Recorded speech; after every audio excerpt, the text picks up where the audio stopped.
Lindsay is out of town. But today is our first work session on the budget. We have a variety of questions that we all submitted. We'll talk some about those and some about whatever seems the best way to approach this. Okay. Thank you, Dr. Martin. Good afternoon, everyone. Good afternoon. It's been, I guess, 2 weeks ago, 2 weeks and a day, that the superintendent presented her proposed budget to the board. And since then, you all have had time to get your arms around it, digest it a bit, ask us a series of questions to the tune of, what were we up to, 80-something? 87 questions, and these aren't simple yes or no questions. But we've assembled a document. It was pushed out earlier this afternoon, given that we were continuing to work on it through the night last night and up until early this afternoon. So we realize that you have not had any, if much, opportunity to go through this. We'd like to do differently this year than what we've done in the past. Rather than just go through, Dr. Martin, you inferred this, rather than go through each question and each response, is we've grouped them by like categories. We'd like to give you an overview of what the questions were, an overview of the responses, and then have the board take it from there to try to get either further understanding of the response or really have discussion around the underlying issue, whether it's growth or charter schools or something academic formula related. So we tried our best to group these. The first group has to do with growth and more specifically membership data. So I'm going to take that one. Terry and I are going to maybe play tag team on this. But you'll see the first three questions are under this category of membership data. First one, because of the publicity given to the growth by just 42 students, it's important to note that the impact is more than just 42 students because some areas and some grade bands grew significantly, whereas others shrank. And that when you net those together, it's a net growth of 42, but that doesn't mean we're not in certain grade levels growing significantly. The second one had to do with funding and per pupil. Terry, can I let you kind of speak to that briefly? Yes, this was asking about funding for growth and also asking about our county appropriation.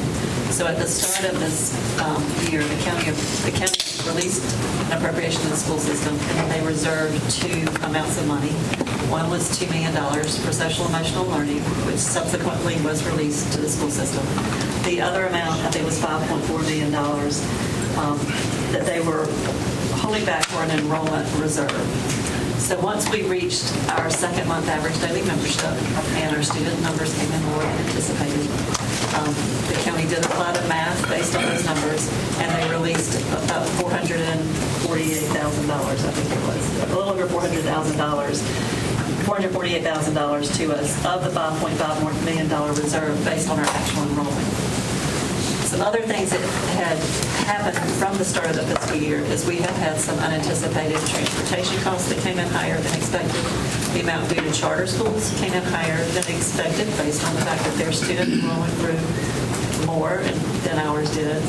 So since that time, the Board of Education has requested funds from the county for those increased transportation costs, and the county has not released those funds at this time. Technically, almost all of the requests that the board has asked from the county are funds already approved that could be released to the school system. It's just that the county had reserved them for an actual enrollment reserve, and we need the funds now in transportation. So that's the status of that. But we did receive the $448,000 for enrollment adjustment. And I'll just remind the board that this item, this reserve, was discussed at your last joint boards meeting, which was held here at Crossroads a month ago, I believe. And commissioner's most recent board meeting was this week, Monday of this week, and this item that the board had requested was not on their agenda. So just to clarify in terms of numbers, so the 470 million number of last year's appropriation, which is what's used to calculate the differential that says the $48.9 million request. Does that 470 include the, I think that's sort of, and I haven't had a chance to read this, but I think it's sort of what this question is getting at. Does it include that roughly $5 million or not? Or if that appropriation gets released, then last year's appropriation then becomes roughly $475 million, and then the differential between this year and next year then is not the 48.9, but becomes 43.9. You see the question? I do see the question. So on page 2 of the question and answer, the chart in the middle shows that the appropriation on the school system's books right now is the $470.9 million. Yep. What you'll see in the superintendent's proposed budget is the $470.5 million because of timing. That enrollment reserve was released after we prepared the superintendent's budget. So the $5 million that's the charter is, excuse me? That's the charter numbers. No. That's The additional amount. The additional amount because of the charters. No, that's just the $500,000 amount that they have released. They released it for the enrollment reserve.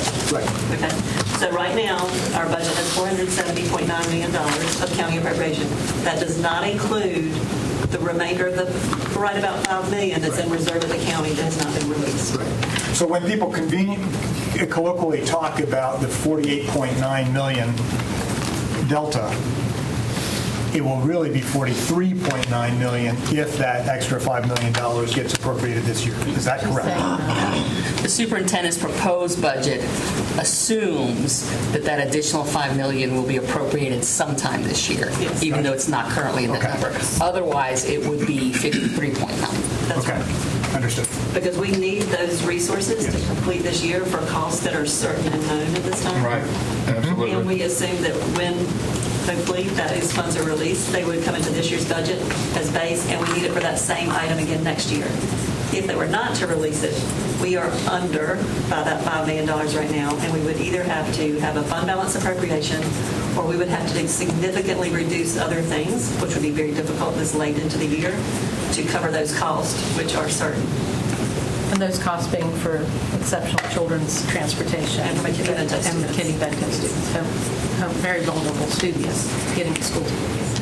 Just give them a computer, that'd be okay. That's what the legislature wants. So, and then very quickly, the last item in this section, it really wasn't a question as much as a request to add verbiage to a description, and we will obviously do that in the next iteration of the budget, which will become the board's proposed budget. So with that, those were the growth-related questions. And I'll turn it over to the board and Dr. Martin to see how you want to perhaps discuss this, or if you want to go through some groups as clumps and then come back. Board members, what's your pleasure? We got to make it through somehow. Yeah, I'd say let's just go ahead. Why don't we just ask questions as we go? I think probably makes as much sense as any, unless let's ask questions. you all have looked at all of them. If there are any things in particular that you would highlight, it would be good to get some feedback back and forth. I would say we should maybe deal with those first. Otherwise, it's a matter of digesting, from the board's perspective, all the information. So if there's any of the questions that are feedback that say, you need clarification from us, what was being asked, or we need to think about that for our budget discussions, that would be a legitimate first place to start. Okay. But otherwise, I think we might as well just go through the material. We'll jump to the second section then, Yeah. which we grouped as maintenance and operations related questions and clarifications. So at the top of page 3, the question was, is the industry standard, and this is the standard allowed for what to spend on maintaining, was it for schools, commercial buildings, something else? And it's for schools in particular. And then how might this first $2.5 million be used? We just gave an example that the cost to reinstate 1 day of sweeping and vacuuming on a district-wide basis is just under $2 million. We're not suggesting that's how it be used, but to give you a sense. Underneath that, you've got some other amounts of what costs would be. Further under that, there was a question about, well, how did you determine this industry standard? Well, the industry standard is between 2% and 4%. We picked the midpoint. Last, and I do want you to look at this chart, it's question number 6, because I think it's very telling. It goes back to 2008-9 and then through 2016-17. And it shows you the delta in square footage being maintained, the total budget for maintenance and operations, and the number of staff. And you'll see the square footage has increased by almost 3.5 million square feet. The budget during that same period of time, and this is not adjusted for inflation, has gone down almost 6 million, and if you factor in inflation, it's effectively even more of a decrease. And you can see the rest. Ms. Cash? Yeah. So the fact that it went down, I'm just trying to understand, were we not asking for money? I mean, did the board, were they aware that we were going down money every year? This was during a period of time, if you'll recall, during the 2008-9 year, I bet you'll recall the Great Recession. And everyone was pinching their belt, state revenues, national revenues, local revenues. Everyone was making significant budget cuts. And as we made cuts through those years, we tried to do everything possible to mitigate the impact on the classroom. So everything we did was focused not on the classroom and absorbing it through central services. Maintenance and operations is a significant part of that. Maintenance and operations participated in our budget reductions, both personnel through eliminating vacant positions, both personnel through reductions in force, and non-personnel by eliminating whatever non-personnel, cleaning supplies, contracted services, etc. All the departments. Pardon me? All the departments. All the in departments, but in 2008. this case, we're talking about maintenance. But yes. And since that time, while we have requested additional funding for square footage, as we've added square footage, we have not requested to fill the hole that was dug, and we were not at industry standard even before the Great Recession started. Well, and multiple times we asked for some fill of that hole, but the appropriations were never such that we could actually end up filling it, because we would ask, and then we'd have to take whatever the appropriation was and fit it into what we needed to do. And so Correct. The ask was there, we never successfully. And again, so in your example, and that is correct, when a request was made for a certain amount of local funding and it was not fully met and hard decisions had to be made, we again erred on the side of mitigating the impact on the classroom. And so these support areas fell short. And that's sort of the basis for, and we shared this with you a couple weeks ago, these non-core business areas have been ignored for now over a decade, and now with the slowing of growth, we really need to take a look at it, because if we keep letting the hole get deeper, we're going to start to have noticeable problems. And that is the point that I was going to make, is as we have revised our projections over the next 10 years, because in large part, we've gotten generous appropriations from the county commissioners, they've just not kept up with either our growth or our needs that were the reductions that we made as a part of the Great Recession. So we've got this hole that it's not gotten much smaller, maybe not deeper in some places, but we just haven't been able to fill it. And with the slowed growth, I think we have an opportunity and an obligation to take a look at those areas within our operations areas that we've not been able to catch back up since we made the reductions during the Great Recession. David, your language mitigating impact on the classroom means we were protecting teaching. Yes, sir. We were protecting teachers. We were keeping teachers in the classroom. And we sacrificed services elsewhere in the district to do that. Yes, sir.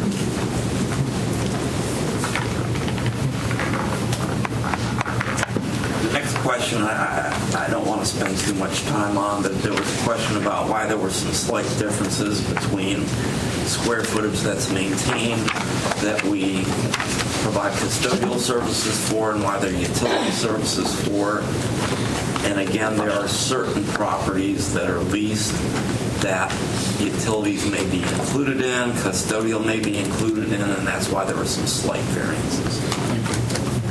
Question about how does our utility rate, electricity, compare to another large LEA in Duke's area, because we'd be paying the same rate. Charlotte Mech's total utility cost per square foot is $1.33. Wake County's is $1.17. Separate from that, and Kathy, I believe, mentioned this at your facilities committee meeting last week, where we talked about sustainability, but we recently had somebody in here looking at doing an energy study and potentially providing some energy services. They did something similar, and they found while they still think they can find savings for its potential savings, our current utilization is really good based on industry standards and well in line.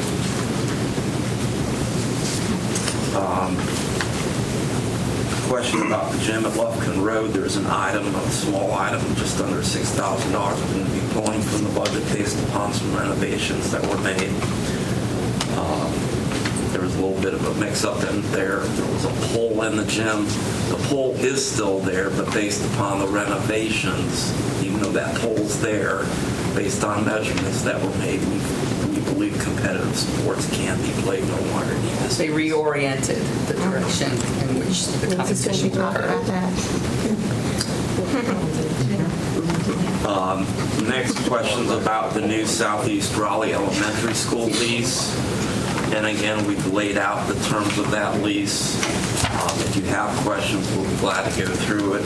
But there's a chart there, and I think that's pretty clear on what that agreement is. So that is the category that we have largely related to maintenance.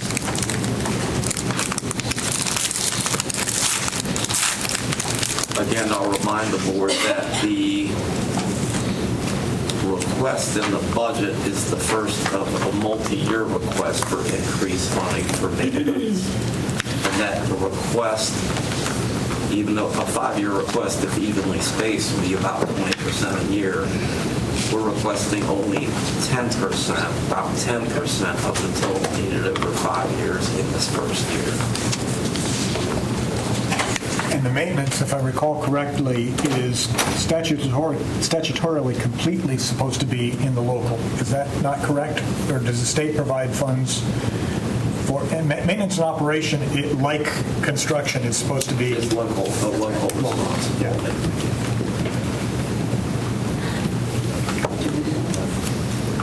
Yeah. So the next category is enterprise, and there's basically 3 topics. One was a series of questions about our before and after school tuition programs. And that's basically child care that we provide for students so they can be at school during the school hours, either before or after school. All of our elementaries do not have the program. Many of our elementary schools handle the program within the school system. Many have an outside agency like the YMCA handle the program. So it's really a school's decision based on if they have enough students that want to participate in the program, kind of the demand, if there will be a program or not. And then is it going to be an outside organization running it, which is not on school systems books at all, or are we going to run it in-house by charging fees to the parents for the program? All fees generated from the program are to support the program. So it pays the staff that work in the program, pays for snacks for the kids, supplies, anything needed to run the program. We also charge indirect costs so that the school system is recouping the overhead costs for that being on our property. That indirect cost is then a local revenue that supports the rest of the budget. When schools have a balance at the end of the year, it carries over for that school. And over time, if a school has a carryover that reaches an amount of money that they can use for something, the school can reinvest it to things like the playground or the media center or the cafeteria or an instructional lab. Whatever those students in the before and after school care program have access during the program, they can use it to do things for those areas. We don't typically use the money for regular day cost. There are a few exceptions, but typically it's the money coming in is used for that program. I think what's important to note, as Terry alluded to, is there's not a large amount that doesn't get in a year out of their budget. It's the accumulation over multiple years, which they may have a plan around what it is they want to do with it, but it's going to take 10 years of the few dollars left over to get to the point where they have enough to do what it is they're thinking about doing. So you will see a carryover for the district that seems large, but by individual school, it's not nearly as large for the most cases, for most schools. Is it large enough over the years to take care of the maintenance that impacts the school? They do. No, they do use it sometimes for painting. I think that's used. But I mean, it's not to do those kind of things. Yeah. A facility. At Northridge, we were stuck to one a lot of wear too. They can use those funds to address some wear and tear if it's areas that the students use during the before and after school care program. A lot of schools have a lot of rooms used. But at best, Ms. Cash, at best it would be a slight supplement to anything. It's not enough to maintain. No. Well, I'm just asking because we're talking about deferred maintenance and we're talking about enterprise, so I thought they were related a little bit. It can absolutely be used for this. I was just to say, we hear from parents during appeal hearings that this is really integral to family needs when they are at school and for them to balance work and school. So I think it's an important thing for us to keep an eye on and try to strengthen. Another one of the enterprise questions was about the child nutrition fund. So our child nutrition services do have state, local, and federal revenues because we receive USDA federal grants. We have mostly local revenues for the fees charged to the students, and we have a little bit of state money for a breakfast program. So there's all three funding sources that come into child nutrition, but those revenues fully support the program. The only thing that we do not pay from child nutrition for any cost of child nutrition is a $45,000 amount that the state requires we spend state money on that. So we have a partial position on state money requirement of the state. Otherwise, the program is self-supporting. The superintendent's proposed budget, based on projections for next year, there is a 20-cent increase in lunch full pay prices recommended for next year to balance the budget. If we were to approve any changes to salary schedules for child nutrition employees, or if the state approves a raise for non-certified employees, the child nutrition budget would bear that cost of increases for their staff. That's how it's been handled historically. So to clarify, that means that the cost of the meals would go up in order to pay for the increase. If we continue the current practice of child nutrition paying all the costs from the program, yes.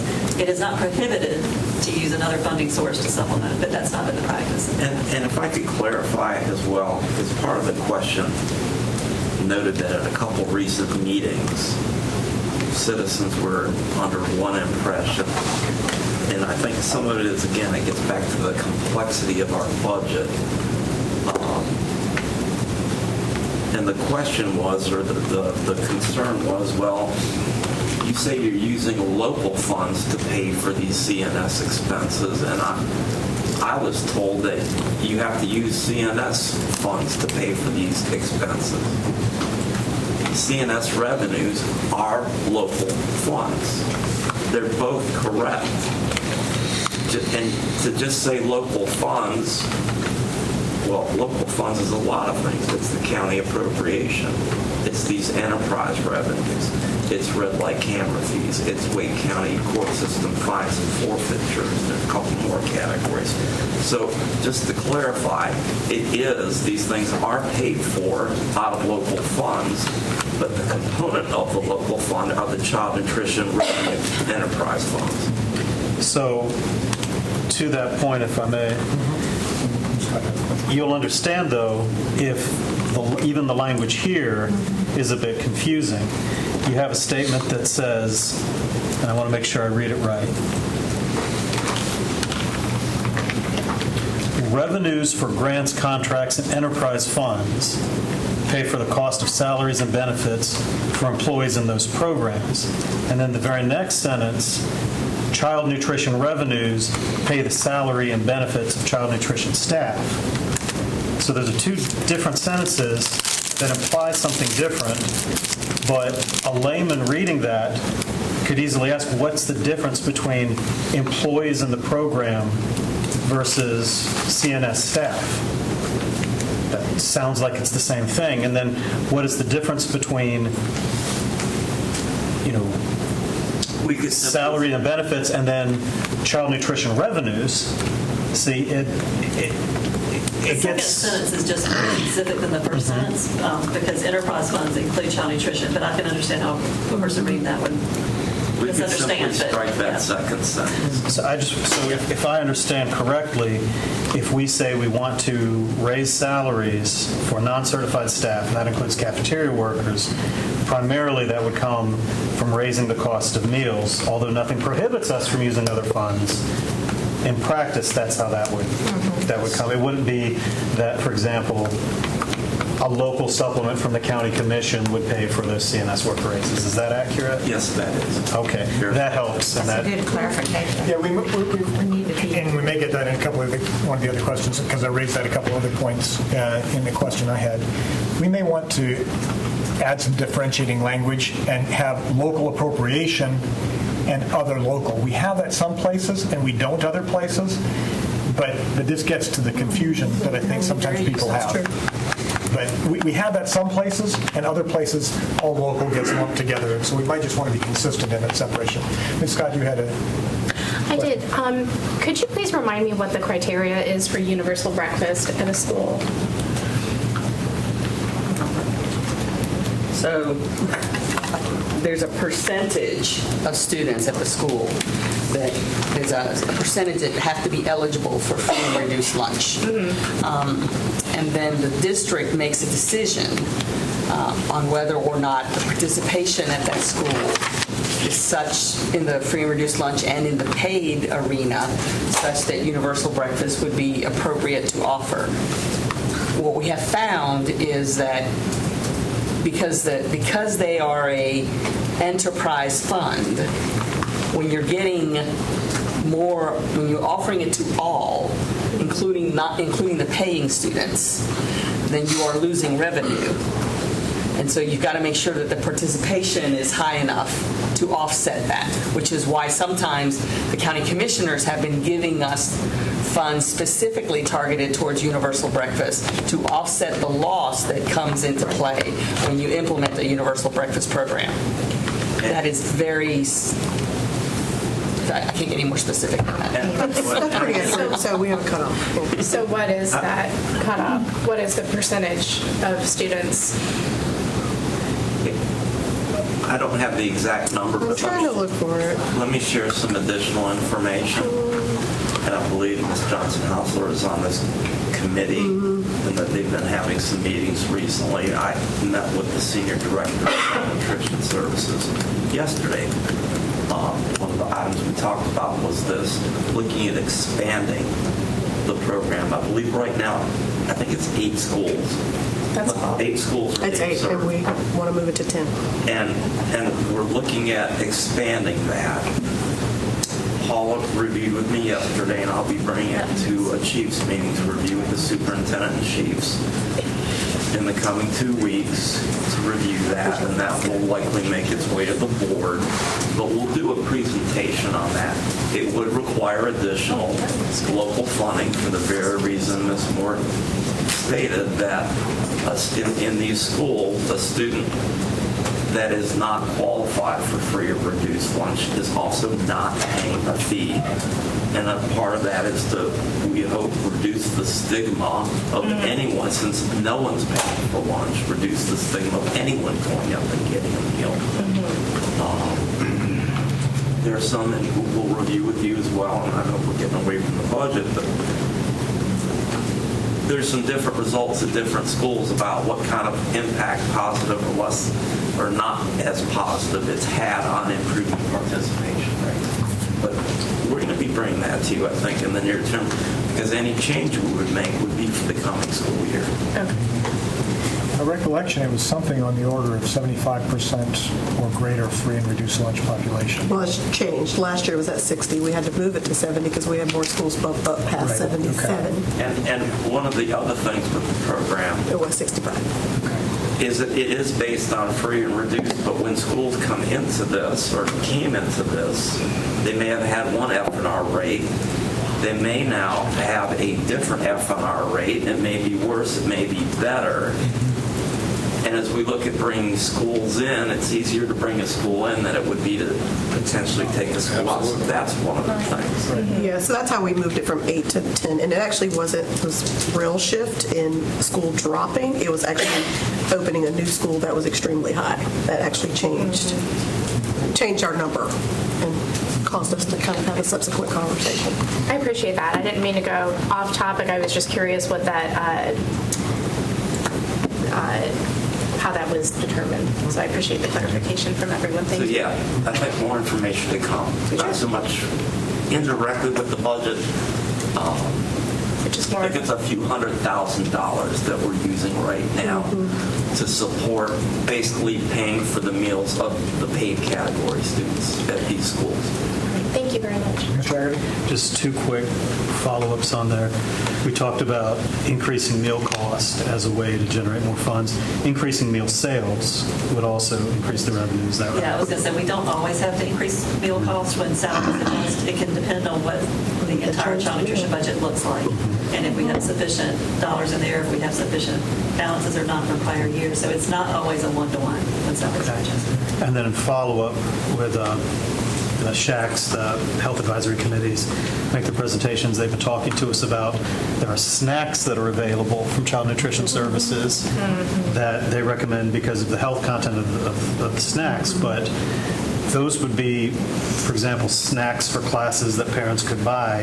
If they buy from Child Nutrition Services, those are more revenues. That's right. Is that right? And I just wonder about people's awareness of that program. How many parents go to Costco, Walmart, wherever, and buy big bulk snacks for classes that if they're buying from CNS? They're not supposed to. That's the problem. I know, but do they know? Well, I think Shaq is going to try. Most of our schools you can't bring them in. We need to I do think better. they're going to try to do more with Hold on, gates on conversation. that. Well, I think to Mr. Haggerty's point of increasing sales, if we improve the quality of the food that we're serving, not only at breakfast and lunch, within the guidelines, I think that would be a great way for us to increase sales and reduce, and increase more children buying and eating in the cafeteria together.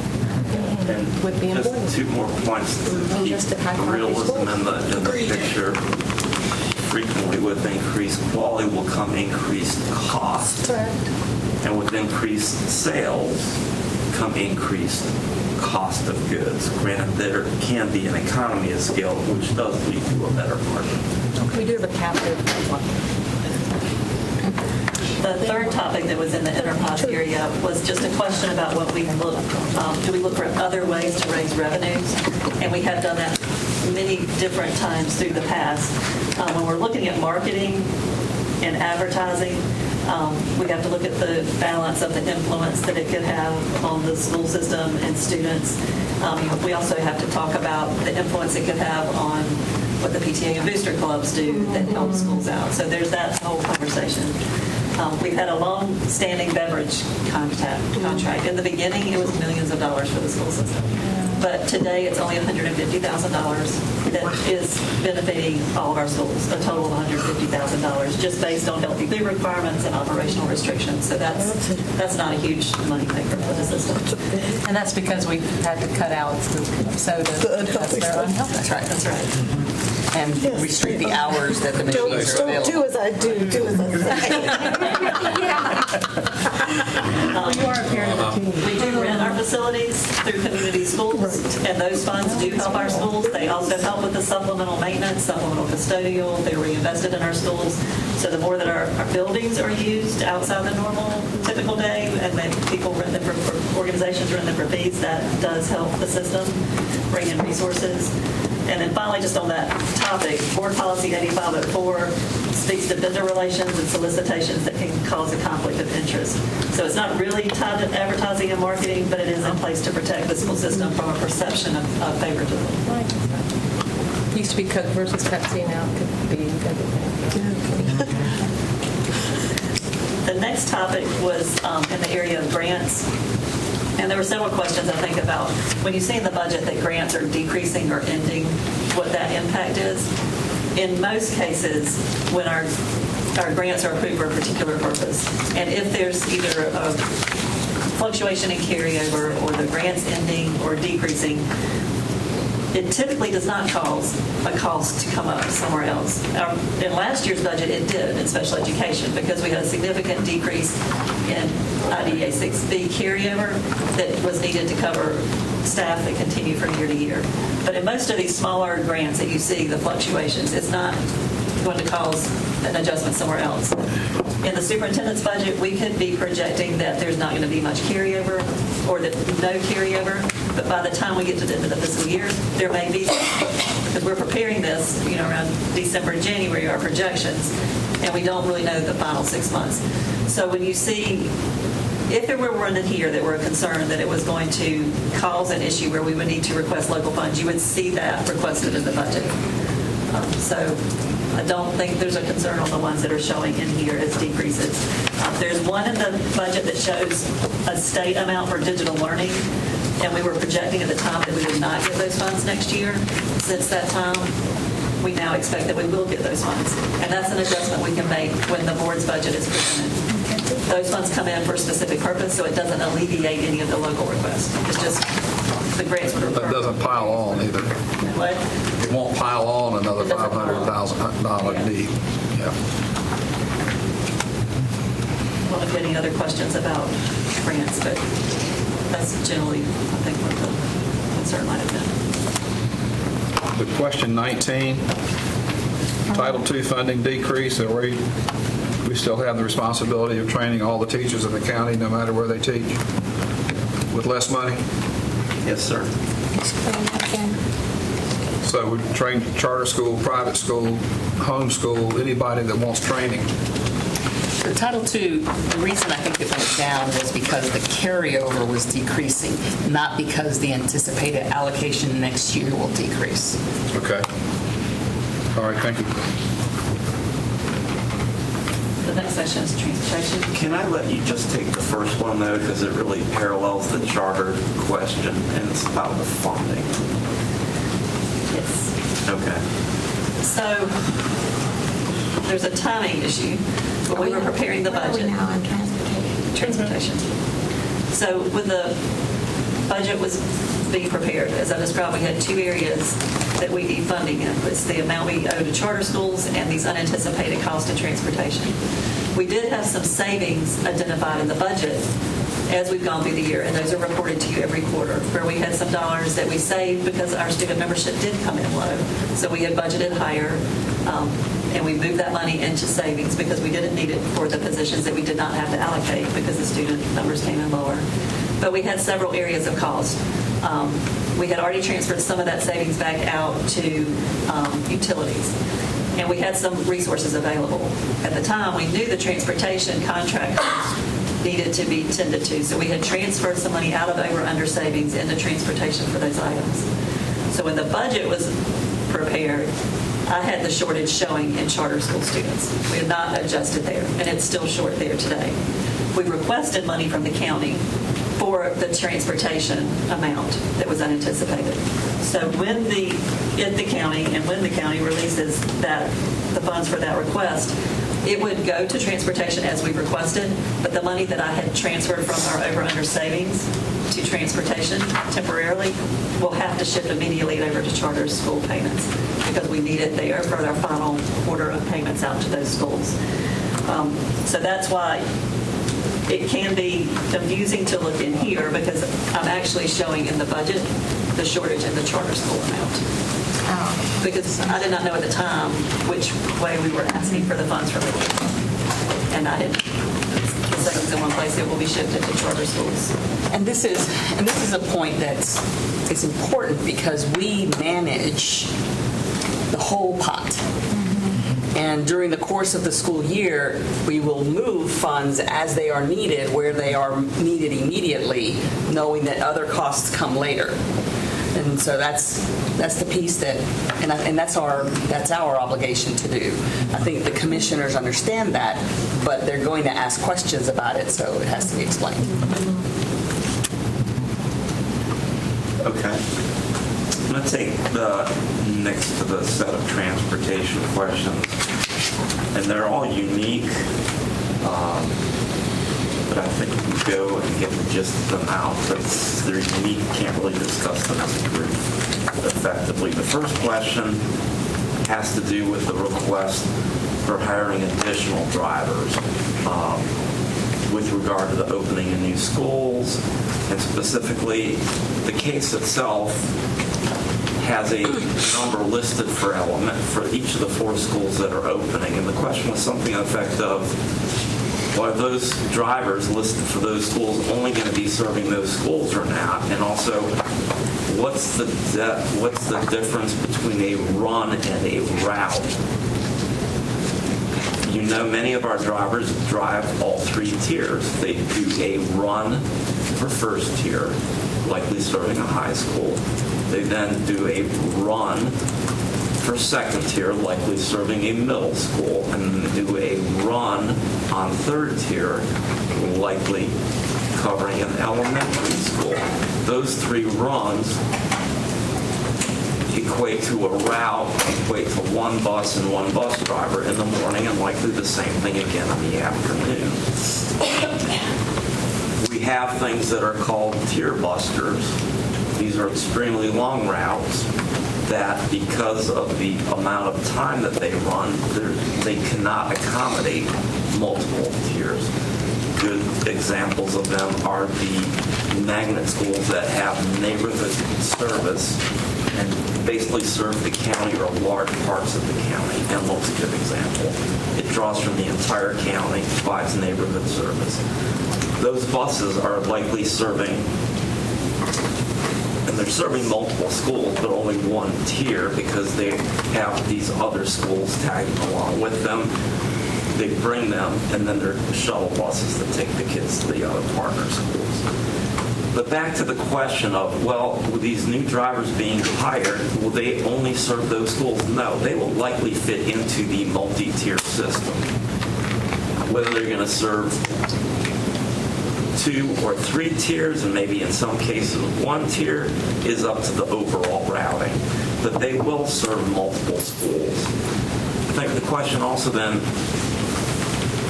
drove at, well, if they're going to be able to serve multiple schools, what can be done, and I'm paraphrasing, but what can be done, is there room for improving service levels, i.e. reducing ride times, that sort of thing.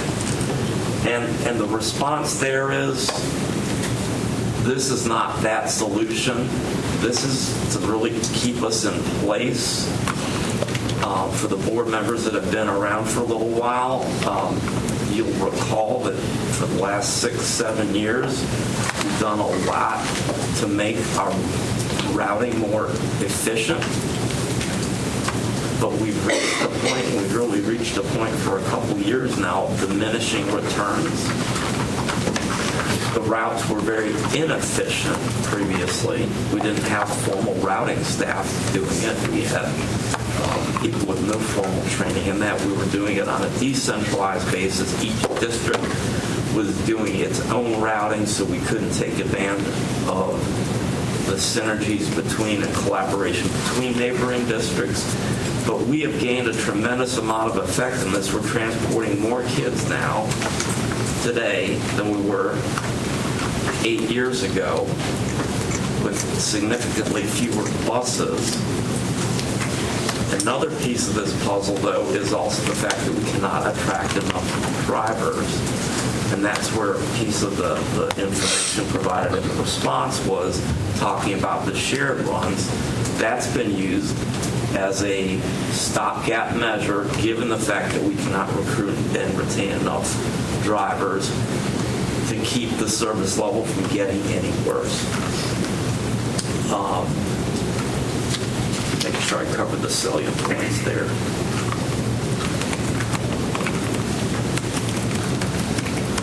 The next question had to do what would the estimated cost be to move all schools to an 8:30 bell schedule. I'm sorry.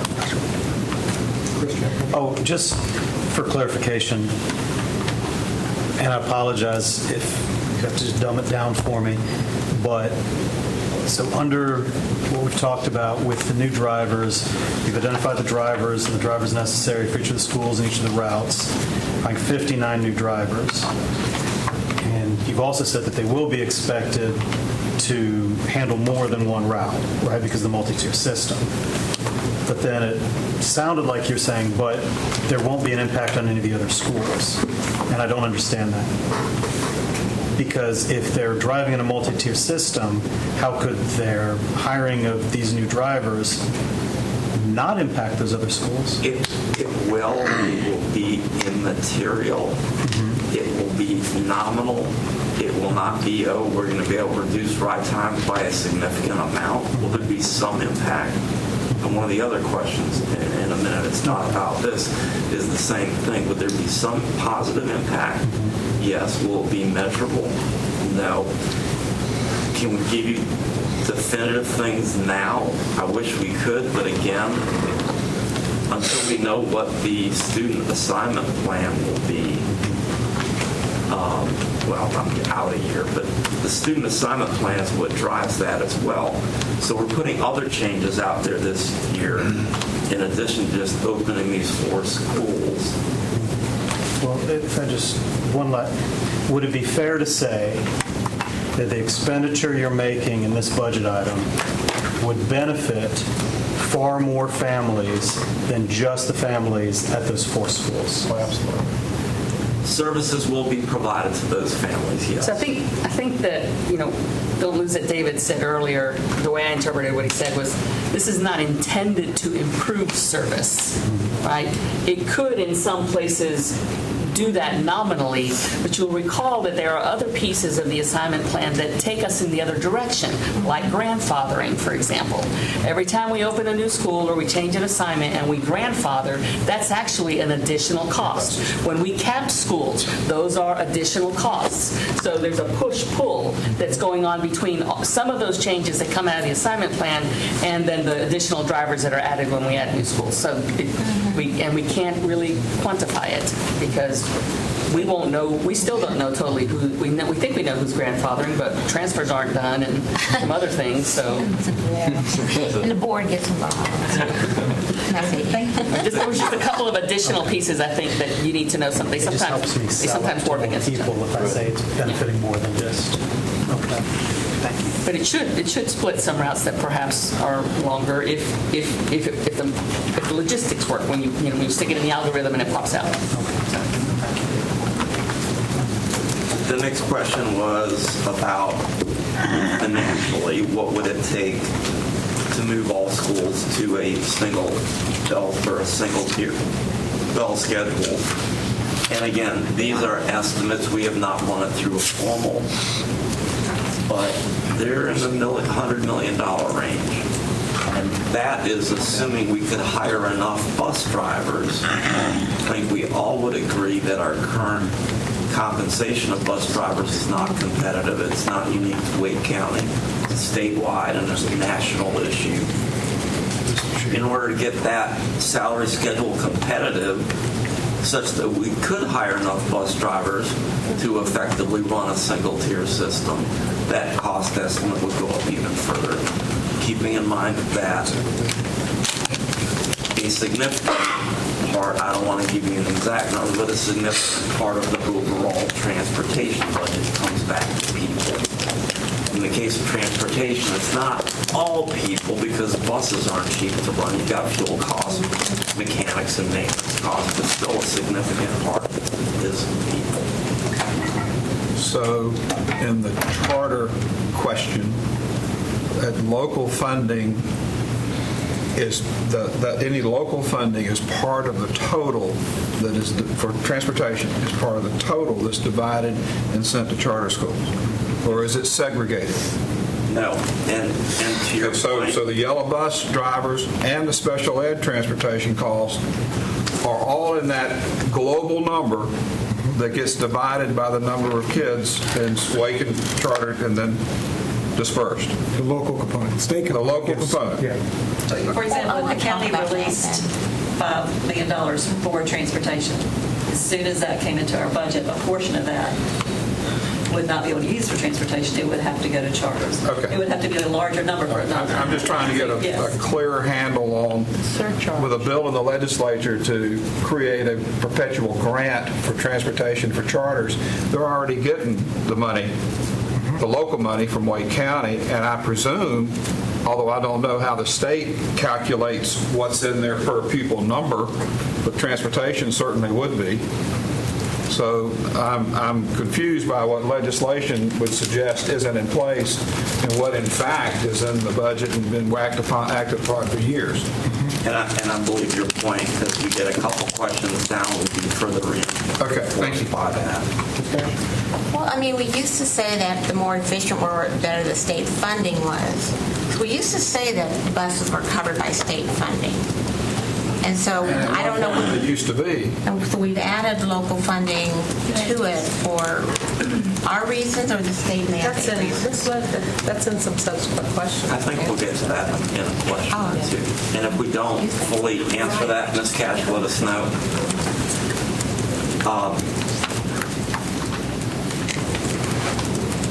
Would there be cost savings if neighborhood bus routes were changed to express only for those choosing traditional calendar over year-round? I believe we should continue neighborhood transportation for year-round calendar at this time in order to incentivize multi-track year-round schools. On this, we believe there would be some level of savings, but without running a complete, basically, assessment, which is running a routing, doing what we do, it takes man months to do, even years. We couldn't give you a number. This, by the way, is one of those issues that we need to work on in our student assignment work session that we're working at planning right now, because we have to make some decisions as to what our priorities are. Once we have our principles, then we can decide whether we go for this or not. And part of what may impact those principles is the cost. No. Well, the cost savings Principles or wouldn't not. change. Whether or not it becomes... That's a different subject. Different conversation. We're trying to say the same thing with different words, yes. Okay. My point is, this is in the parking lot for immediate discussion, not in the budget, but Yeah. we have to do work before it gets to become a budget issue. Ms. Cash, I think your question from a minute ago might get a bit of an answer here. What are the local expenses for yellow bus operations? Yellow bus operations are largely supported through state funding, but that said, as in most areas of our operation where the state has primary responsibility, that is supplemented. Instructional supplies is a great example. We get a state allotment per student. I think that's covered further on in academics. We match that, I think more than match it, with local funds. Here, we use local funds for supplies, cell phone costs, operations, administrative staff, workshop expenses. And then if you flip your page down there, it also pays a salary differential. We pay our drivers more, and we're still not competitive than what the state funds us. We provide dental insurance to all of our employees. That's paid for not with state funds because the state does not provide that benefit, but with local funds. We put other things in place that the state does not fund to incentivize having as many drivers as possible in attendance on any day, including an attendance bonus. So the total local expense for yellow bus transportation costs, this does not include EC transportation, about $15 million. So the more decisions we make to locally fund something, the more money that goes to the charter school. It's at that point, and to Mr. Fletcher's point of a minute ago, yes. So that $15 million of local funding that we're using to supplement state funding to provide yellow bus operations, a portion of that is going on to the charters. Well, the $15 million is specific for transportation. The charter school amount is in a different Yeah, budget, but so we it's have not to give a coming piece out of of it. this. It's just the revenues that came in for this, a portion do go to charters. But the $15 million is. If we need $15 million for this, we have to ask for more than $15 million. Well, that's what I'm saying. You're calculating, every time we add more phone service in our buses, there's all important, so my argument is not too important, but then we're saying we're going to give more out of the charter fund to the charter It school. does make the amount that goes in the superintendent's proposed budget or the board's final budget, the amount that goes to charters is impacted. How we calculate that is impacted by other local amounts that are approved in the budget. And the same for the decisions we make on special needs transportation, and because you said that's not state funded. So all of that adds our price tag that we take out of our big budget to give to the charter schools. It impacts how we calculate the amount that we calculate every year that needs to go to the charters. That's the way to look at it. That's the way that Where is the bus? Where does the bus tracking app fall under the Here Comes the Bus app? Where does that fall under the budget? As far as what fund pays for it, I would have to look into that. I don't know. Okay. It's not a significant cost. Okay. Yeah. And maintaining the devices, the tracking devices has been not an issue. I mean, I know there's glitches. I don't know if that's whose end that is on every now and then, but I don't, if there are any service issues, I don't believe you can tie that back to a funding source, and even in this case, I wouldn't even tie it back to a lack of funding. oh, I was just wondering the potential impact. Yeah. But it's not. I know it's not a huge cost, and that's locally funded. I would want to confirm, Okay. I believe that those services, they're basically license fees. There's some equipment, there are equipment fees as well. Okay. But likely locally funded. Okay. My recollection is we put that in the budget a couple years ago, the local budget. Could we, not today, because we don't have I don't think we have the transportation expert here, but could we get a recap of the state formula? I mean, we used to, like you, I mean, going back to the days of Wyatt Harper. Right. I mean, there was an annual look at what is our efficiency rating from the state, and as we got closer to 100, they changed the formula, so we dropped back to like 80. They kept changing it as we got better. I'm shocked. And in the state budget, they never fund fully the transportation budget. So they play monkey. I mean, they monkey around with the formula to disperse what they have, but they never really ask for full funding for the transportation. I'll share a We got couple almost things to full that funding. point. Yes, there is this 20 years ago. state no, that's not transportation funding formula. It reminds me a bit of a black box. We've had senior staff come in from the Department of Public Instruction and try to explain it to us. I don't think we've subjected Ms. Moore to that, but her predecessor, Dr. Merrill, and I sat through that, and I believe even back to Dr. Burns, we may have had that. I've yet to understand what it is. Loosely stated, what the literal formula is, but generally speaking, the more efficient you are with transportation, i.e. you're not running half-empty buses, you're running fully loaded buses, the more funding per pupil you will receive. We have received more funding per pupil as we have increased the routing efficiency that I shared with you over the last 6-7 years. We are a point of no returns There are a couple other little funky things in here. One, we don't get all of our transportation funding at the beginning of the year. We get a significant portion of it in December generally, which makes me wonder why don't they know at the beginning of the year how much we'll be getting? I just throw that out there for thought and to perhaps support some of the comments I heard. And then the other thing, since it's been brought up, going back to the single tier, doing things on a single tier would lower our efficiency rating likely significantly, which in turn would, when and if we did a detailed assessment on implementation, would further drive that cost of implementation up north because our state funding would actually go down. Am I not correct, from my memory from a previous time looking at this, if we run our 3 tiers, each tier, the bus is only 40% full. That's effectively running at 120% capacity.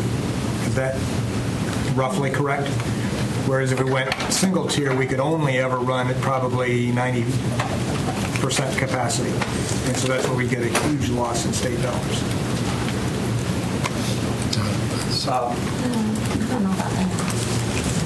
The next area has to do with Multiple runs.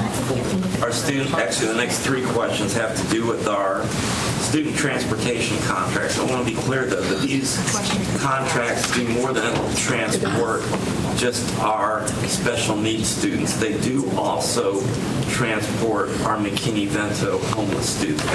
And fosters. And fosters. And to get a rough idea of how much, about 25%, give or take, are McKinney-Vento or foster, and 75% are special needs students that are being transported. So the first question was, what would the budget impact be if the EC transportation program could be assumed by the Wake County Social Services or another agency independently or in partnership with Wake County Public Schools? Are there any financial or legal barriers to unbundling this service? You'll see the numbers there. We currently spend about $20 million on the EC contracts. It's going to go up a little bit next year. And we currently have other costs associated with the safety assistance. It's just a different level of service. I get it. I think it's not door to door. So- You have safety assistance. I think that answers So, the question. okay, yeah, and that was the next question. Yeah, What's the because it doesn't really, Oh, the next question. it doesn't marry itself Yeah. to that. It's not something the county could Well, wait a minute. take over and do more efficient. Well, wait a minute. So you're saying we shouldn't look at that?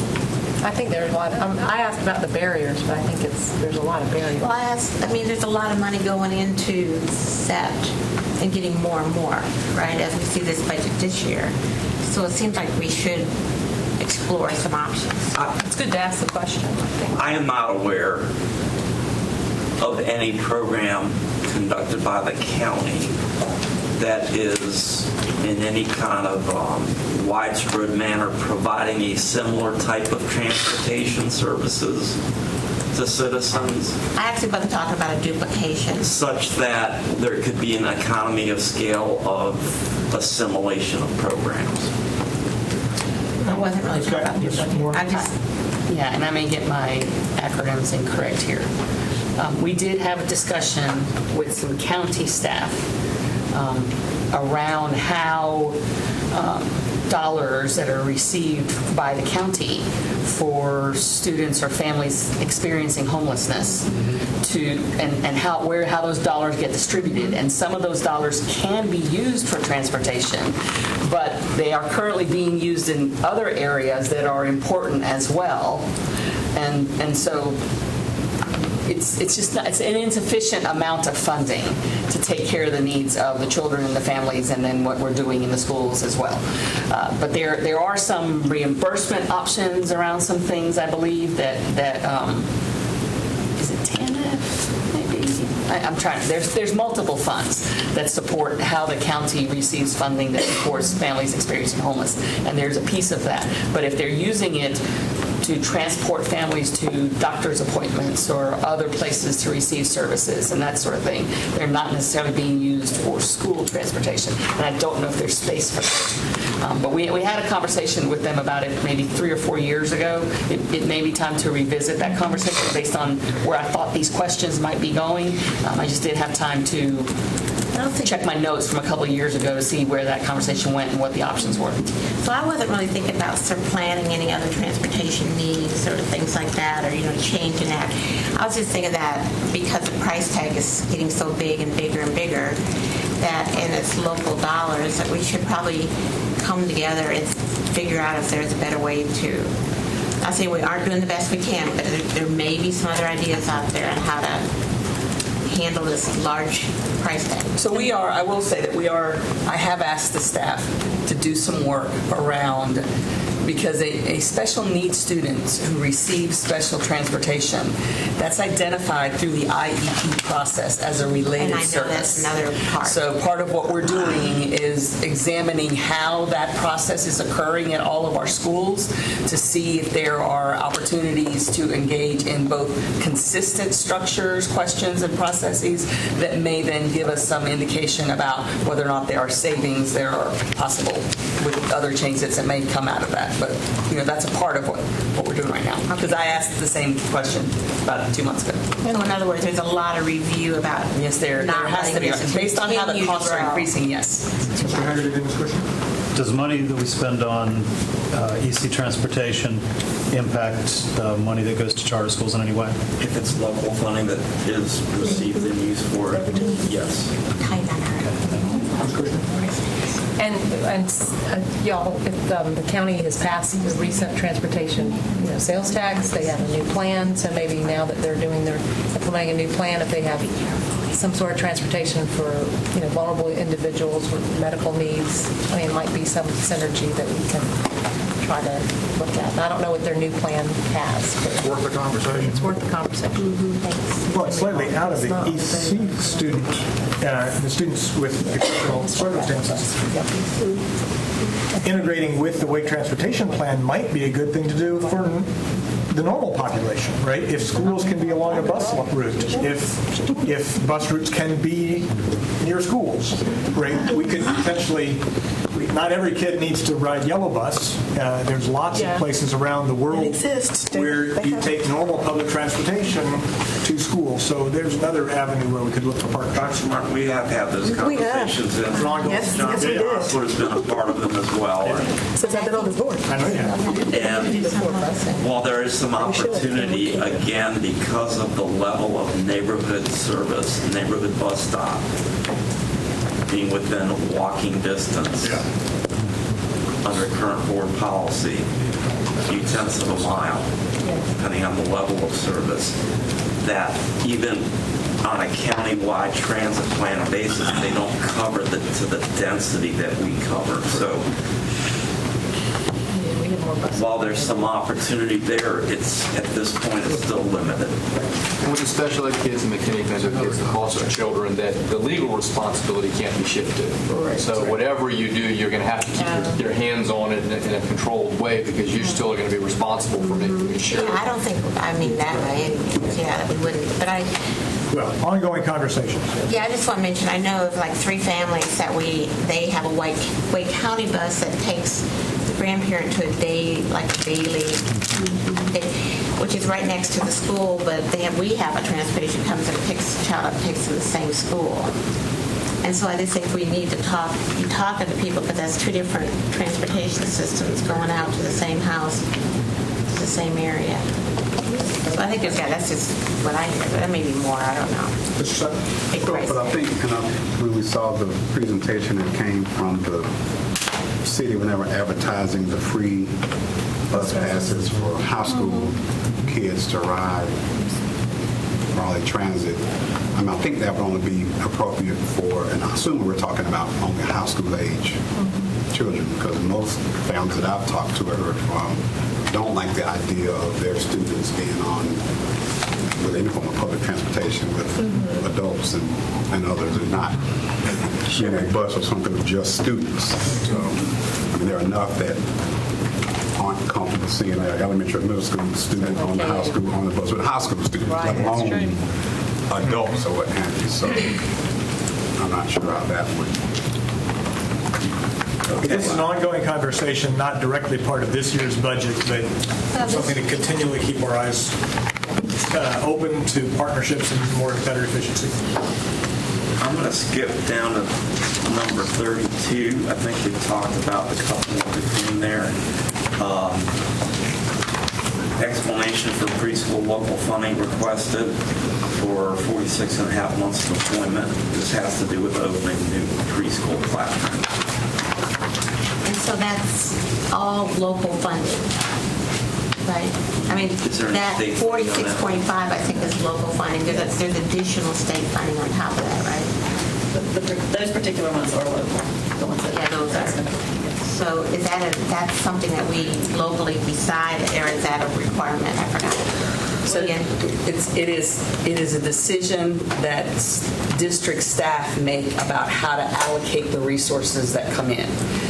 And the way I would say this is, if we could choose to pay, sometimes we could choose to pay for some of the pre-K classrooms with special Title VI, for example, dollars that come through. Is that it? It would be, 6B, which are special ed funds.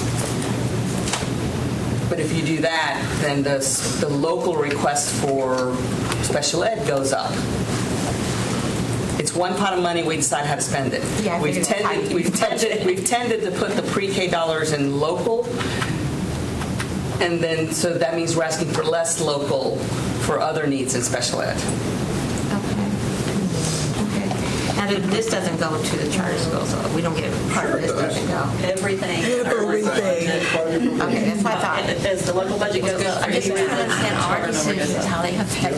I think it's good for you to have. We have to keep asking that Surcharge question. on everything. But it would, for example, if we were to put that entire, if we had the option to put that entire 46.5 on 6B dollars, we would then have to increase the local request in 6B by 46.5 MOE.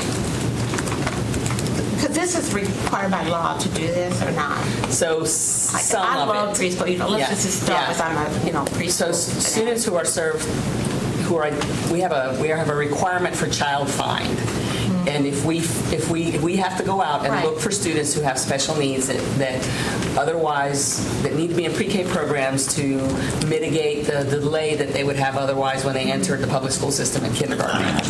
And when we find them, we are required to serve them. We're required to look for them, and we're required to serve them. However, we also have pre-Ks. We have a couple pre-Ks that are enterprise funded.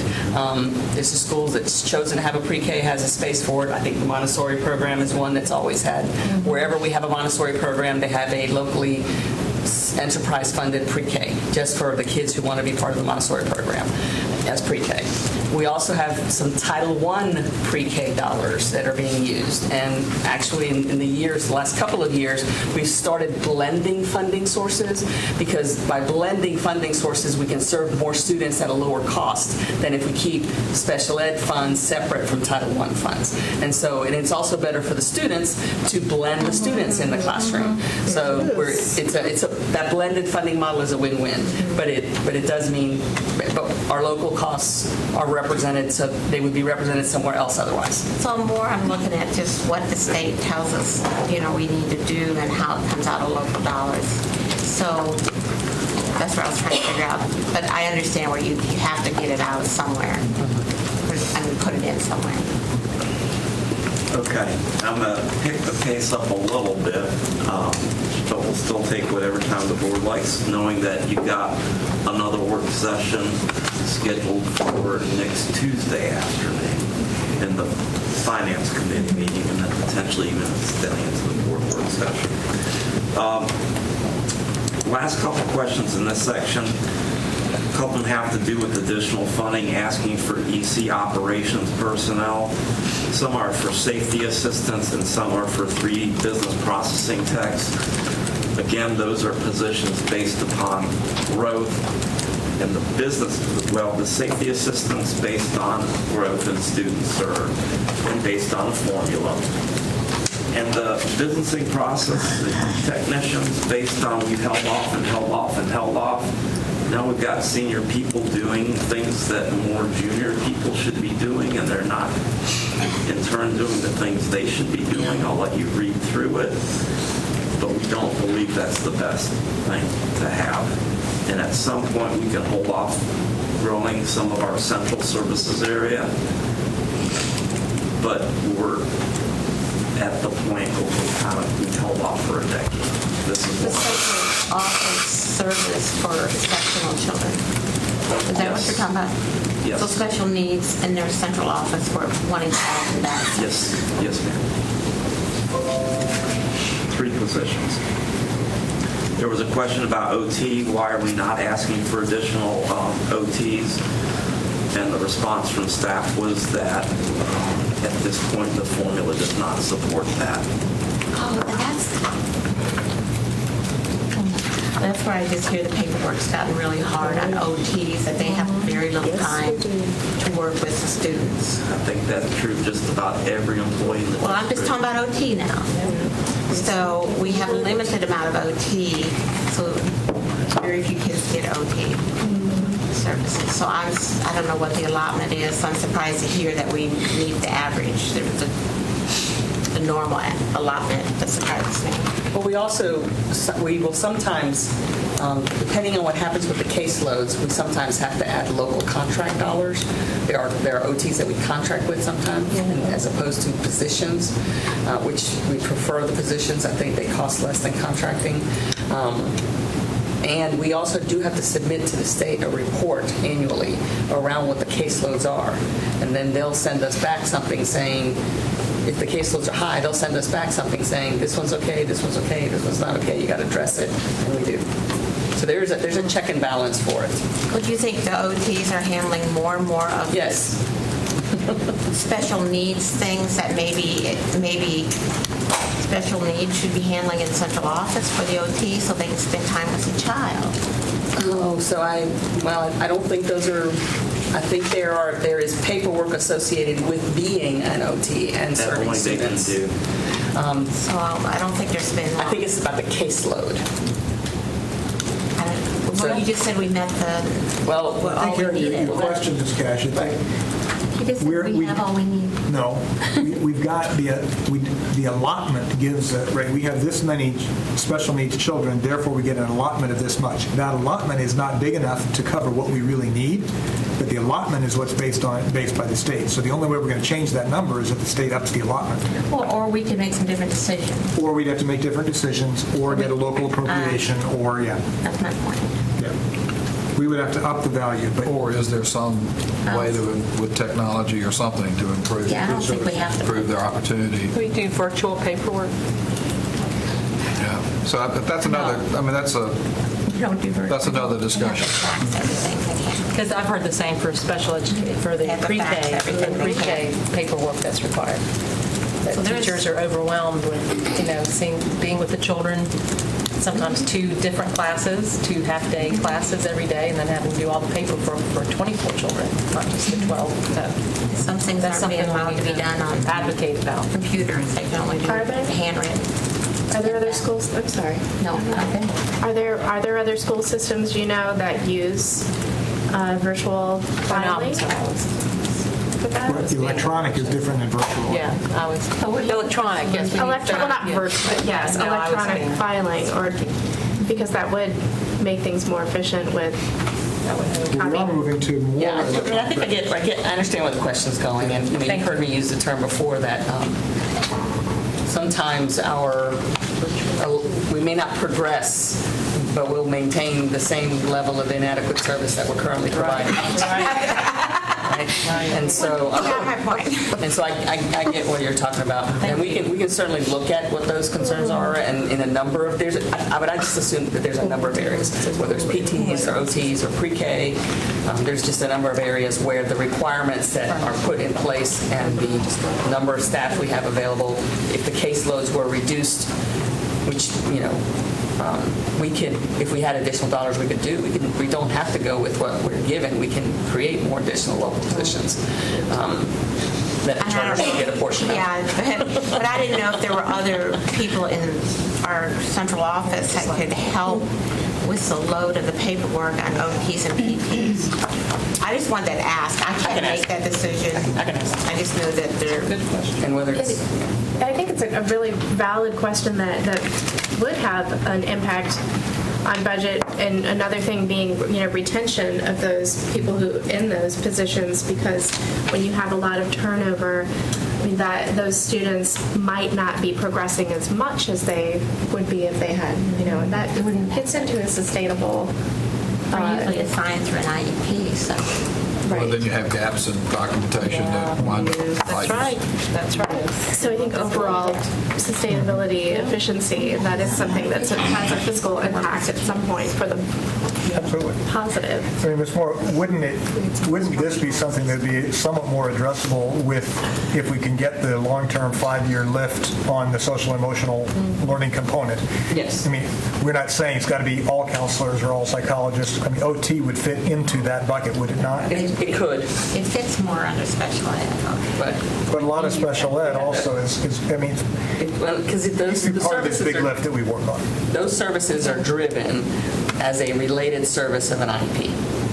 Right. So, And legally mandated to follow. Yes. If we move to the next category, it's the K-3 class size issue. So if you look at the top of page 13, we've talked generically about our formula, but our specific formula for program enhancement teachers that we are using to allot resources to schools for next year at Wake County School System is a base of 30 months to each school. So no matter how small the school is, they will get 30 months of employment, which is Three 10-month people. three teachers. Schools with over 500 students in traditional and single-track year-round, and schools with over 515 students in multi-track year-round will get additional months at a 1 to 15 ratio, which is basically one teacher for every 150 students. The state is rolling out the program enhancement formula based on one teacher for every 191 students. So our formula at 1 to 150, essentially, with also the base, is more aggressive than the state's formula for program enhancement. Our program enhancement teachers are already here. We've been allotting at this formula. So those teachers for art, music, dance, drama, PE, and world languages are already here and hired. We're using those resources as the state rolls out the implementation over 4 years for our K-3 class size classroom teachers to work our class sizes down to the requirement that will be in place in 21-22. So that's why you'll see each year there's a local cost, because to retain our program enhancement commitment and meet the state's class size requirement requires local resources, because our program enhancement formula is more aggressive. If we did not want local cost, well, there will be local costs, because every time we add a state teacher, we have to pay the supplement and dental insurance for local. But if we did want to add local positions, we would either have to decrease our current program enhancement formula, meaning those teachers might, if they're certified, might have to become the classroom teacher positions, or we would have to cut other things in the budget to cover that cost. If we were to keep our formula and we didn't want to increase local resources, we'd have to identify another reduction to offset. So I think the general question was, why is there a local cost when the state's rolling out this formula? So the school with 500 students on the state formula would get what program enhancement allocation? Approximately 2 in a partial position. 2 in a partial position. Because you're getting close to 600 to get the third position. You have to be at 570 to get the third position. So it's severely underfunded at the state level to provide art, music, PE. But forget the other categories you mentioned, but just art, music, PE. And I don't know many PE teachers that are very good at teaching music. There may be some. But this needs to be highlighted significantly to the public, and our commitment to support I know you taught music. Did you teach PE too? She's a marathon runner. Not recently. Okay. But this needs to be highlighted to the public, so it's not just us that are having this challenge. The state is backing away from a commitment to these enhancement programs that are really fundamental educational components. They're not enhancements. They are fundamental to the education of our children. Thank you. And that needs to be highlighted significantly to our community. Very true. The next category is in the area of academics, and there's a number of topics. One question, or a couple of questions, were about the middle school formula change. At the middle school level, we are moving to the state formula for classroom teachers so that we align. We're recommending to do that anyway, the superintendent's proposed budget. We have currently in 18-19, this year, we have 3 formulas that we allot classroom teachers to middle schools. One's a classroom teacher formula that is different than the state's. One was a middle school teaming fixed allotment for our schools, and then schools also received a small amount for program enhancement. When we compared those formulas to what the state formula is for classroom teacher, it was really close. So we're recommending that we do not have those 3 formulas any longer, and we move to the state formula for classroom teacher. It makes it simpler for principals to see their allocation on their allotment page because they're seeing one calculation, not 3. And in this case, it was an increase. It's an increased request in the budget. So some schools would see a slight increase in the number of months of employment they receive. It's 111 months overall. So not all schools receive a full position, but some will receive partials, and we would be at the state formula and aligned there. So that's why that recommendation. Over 42 schools, so it's not going to be a big hit anyway. Okay, then another question was, why was that local? And I think I described this at one of the other meetings, but I've shown you it's hard to read a little bit, maybe not on the screen, but I've shown you at the top of page 16, when the state adjusts us on our second month average daily membership, and you don't really need to know all these details, but when you look at this spreadsheet, and this is from the state, it would show our allotted or projected average daily membership. Then it shows our second month average daily membership. So the difference, and this is looking at the state's projection and then our actual second month, it was a decrease of 875 students for 18-19. The state then adds back half. So they added back 440 students. It's almost like a gift. They're letting us keep that half where they aren't taking back everything that's due back. So this year, that was a gain for us. So we were able to move some of our locally funded positions over to the state budget to use those resources that the state did not take back, which generated a savings that we talked about earlier that we then later needed for utilities and transportation. But when they did that, it let us have more resources this year. Next year, they look at our next year allotment, and they will allot based on next year's calculation. They level set us back to this year's They level number. set us, and it's back, and the increase for next year. So what they gifted us, they is take back. almost what they gave us to keep this year. So there's really no increase in state resources for classroom teacher. So everything has to go to local because of that. So we gain when we come in low, and it's to our advantage if we come in low, we get a little few extra resources from the state that year that happens.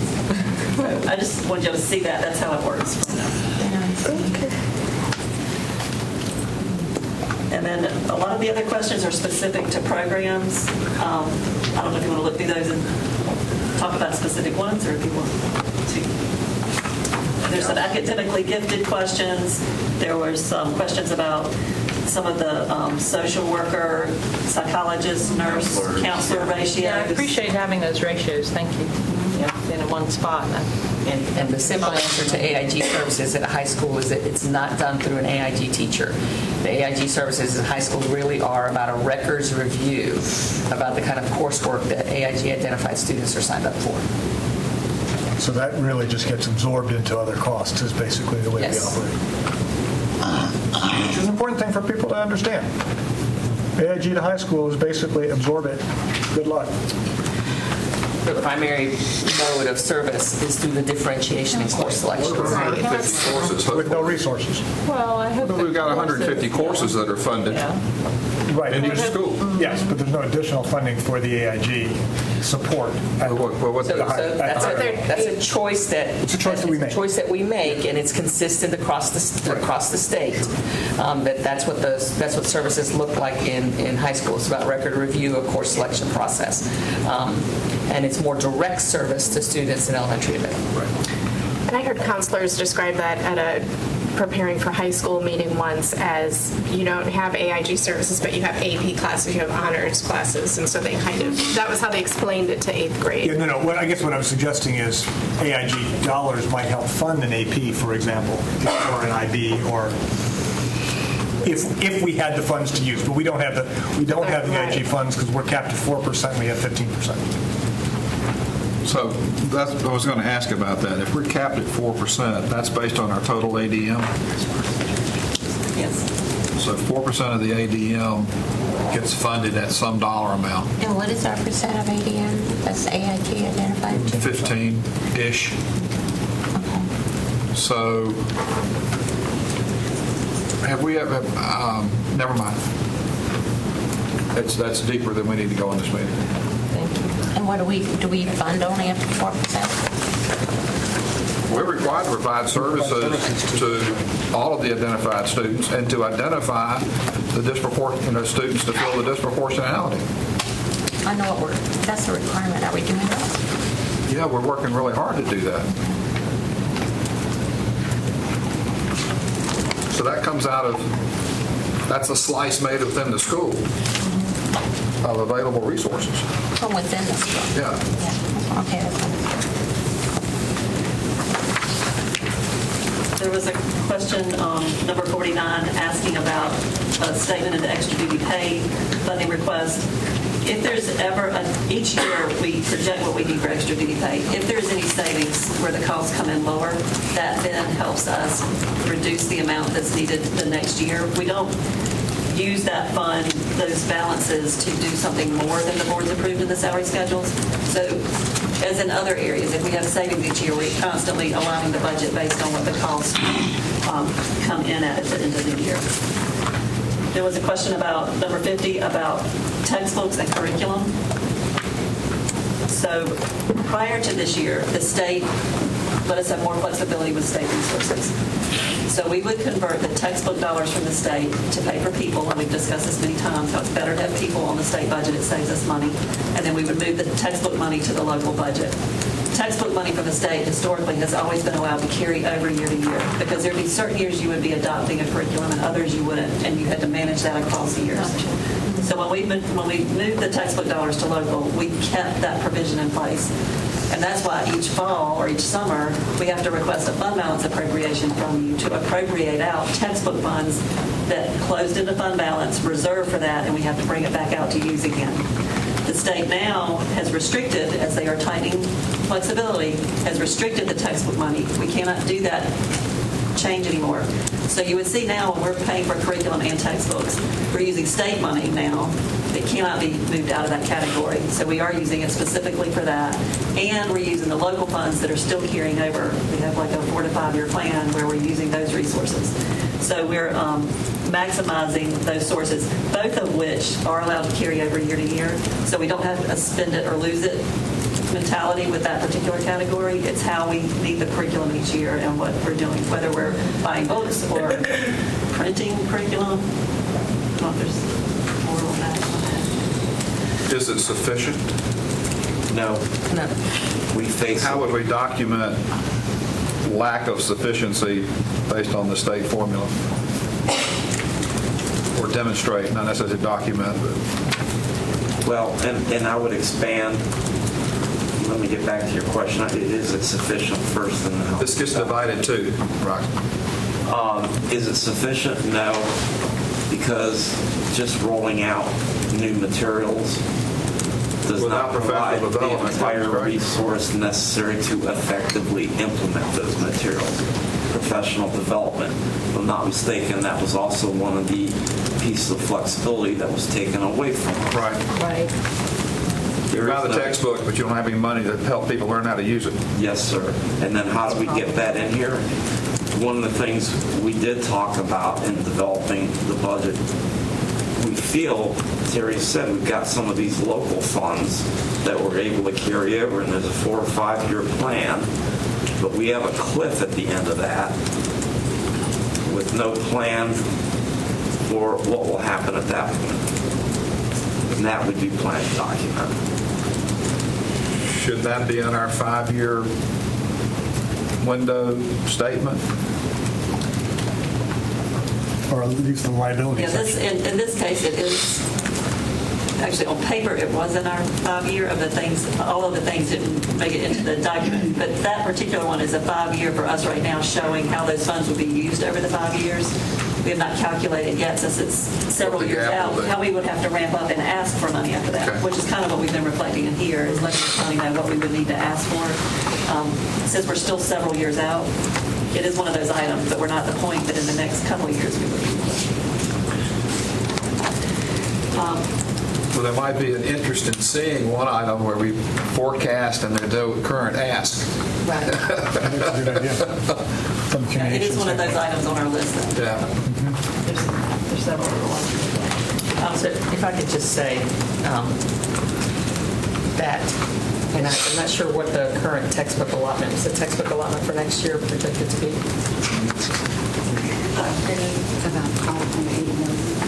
I mean, per student, 38.600. $38 per student? Yeah. Okay, so in 2007-8, that was $67 per student. In 2007-8. 2007-8, Yeah, it was, in 2008-9, it was $67.15, and then it went down to $40, and then the following year it went down to $1.69 per student, and then it went up to about $14 for several years, and now it's at $38. Let me put it in a and that's constant dollars. Constant dollars. Yes, constant dollars. And a textbook is $100 a copy probably, whether it's digital or Digital is actually more expensive because you have to pay the license every year. Subscriptions by, site licenses are not cheap. So I just took a moment to look that up. Yeah. Can you send that to us? Terry sent it to me a while ago. It's not been updated. I'll but- give you an update. Well, So give me an updated one. Thank you. And to put you in context as well, it's one thing to hear it in terms of per pupil.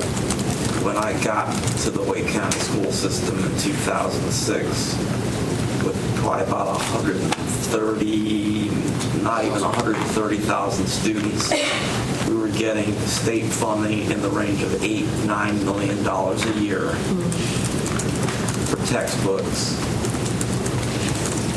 We now are getting about $5 million a year with 160,000 students from the state for textbooks and digital resources. And very much to Dr. Martin's point, the licensing fees for digital content are significantly higher, I would say, than textbooks are. But that comes with some value as well, because a textbook is printed and it's out of date immediately, whereas the content with licensed material, if it's a good subscription, is constantly being updated. It's alive. the challenge is the perception that the computer reduced costs, and they do not. The computer has a cost of maintaining and keeping the network up and whatnot, and the instructional information has a cost that has to be maintained on an annual basis. So, and if a child doesn't have technology at home, then there's a printing cost that's done locally by the school. So it is not a cost reduction strategy the state is using. It is transferring more costs to the counties to pay for with local property taxes. 7 to 8% of which gets transferred to the charter schools. Question 51 was about a funding request that showed a decrease of $99,000 in the purchasing department furniture It's not code. having impact. We've had about $190,000 budgeted to buy furniture as needed for kindergarten classes that are added or other classrooms. We aren't seeing the need for those resources as much as in the past because the building program has been doing a lot for our schools during renovations and building, and we have a lot of surplus furniture and equipment right now that's available to schools as we are buying new things and surplusing some others. So we're able to reduce those funds that we needed to buy things that might not be in the building program. The question on that one was more of a typo issue, I think. Okay. It was, which number was the kindergarten one? Again? 51. Page 149 in the book. Yeah, thanks for putting the page numbers. Yeah. There's a, I don't remember 149. I think it needs to be replacement of kindergarten furniture, which is what you've corrected. The language of it just was an incomplete sentence In the book? or something in the book. Yeah. We'll look at that. So your answer makes me think that it is. It's not only kindergarten, though. That's why we said replacement and kindergarten furniture. It's replacement furniture and kindergarten furniture, depending on what need arises that may not be met by other things. We'll be Replacement furniture and kindergarten. Okay. But we can Replacement have that, or replacement and kindergarten furniture did not communicate to me. That's a language issue there. So I understand. Yeah. Mark would never let that through. Okay. He probably wrote it. Okay, if we jump to question number 56, I do want to make a correction there because we were doing these answers really quickly yesterday. Yes, thank you. It's not 13,355 teachers, it's teacher months. So I just, rather than saying teachers, just put teacher months on your, or know that when you read that answer. So that was just asking to verify the number of teachers funded locally. And yes, we were saying that's about 1,336 teachers locally funded, which can vary at any given time as we're managing people across funding sources. But yes, that's what's in the budget. 1,336 teachers are locally funded. Yes. Jump to 59. Okay. If we can go to question number 59. The 13,355.10 is, that's the typo of the thing. That should be months of employment. 10 is divided by 10 months The per. next sentence says this equates to 1,336 teachers. That's correct. That's accurate. Thank you. Okay. Which question? 59. Okay, we can move to question 59. The request was to confirm that 95% of the employees are either in schools or serving schools, and we are confirming. So of all the positions or months of employment in the school system, 95% are either directly assigned to a school, or it may be a maintenance worker that works every single day in a school, just not assigned to a specific school. So there's only 5% that are in central buildings like at this complex or at Rockport.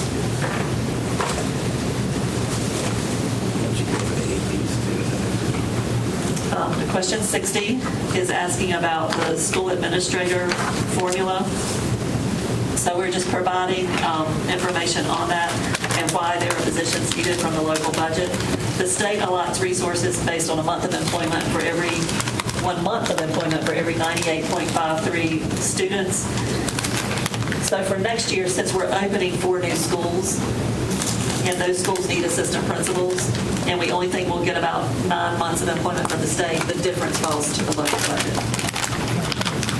So it shows for the new schools, we would need positions, and then there's a little bit of savings, 3 months of employment for calendar changes at some of our other schools from multi-track to either single track or traditional.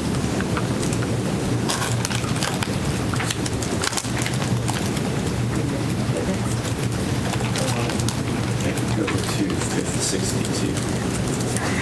The question 62 and 63 are about high school intervention. How is the effectiveness of this position being evaluated? Academic gains, changes in student behavior, or some combination? In what areas are we seeing positive results? There's a couple of places there where you see that there are some promising pieces of data around particularly credit recovery and what's the work that schools are doing with their intervention matrix. But the really broader question about are we getting our bang for our buck and is it sufficient is part of a review that's happening right now. And the board's been asking this question for a couple of years, well, longer than that. And we've had number of different people in that position.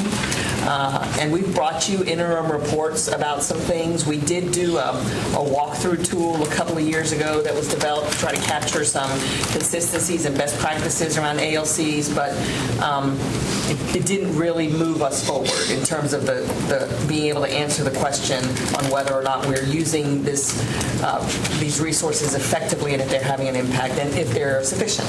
So in order to answer those questions better, we're conducting a different review at this time.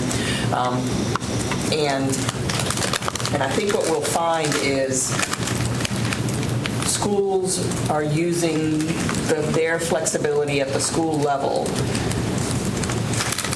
to use an ALC position to achieve multiple objectives.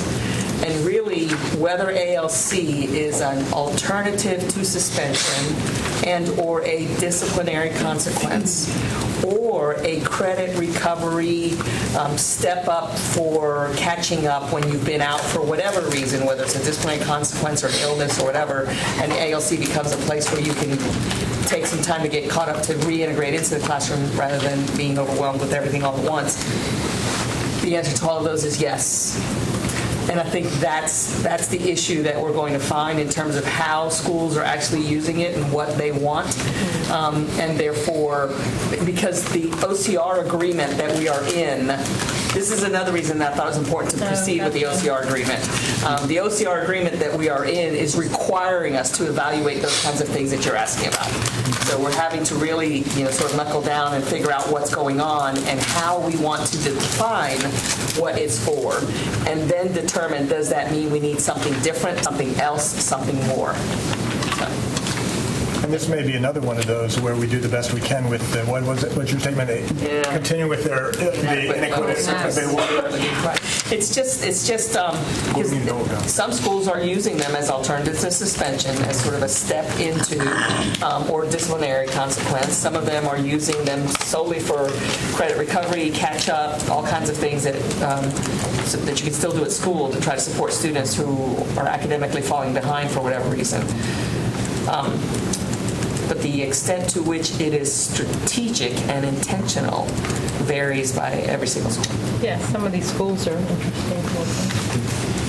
Again, ongoing work related and yet not always directly related to the budget.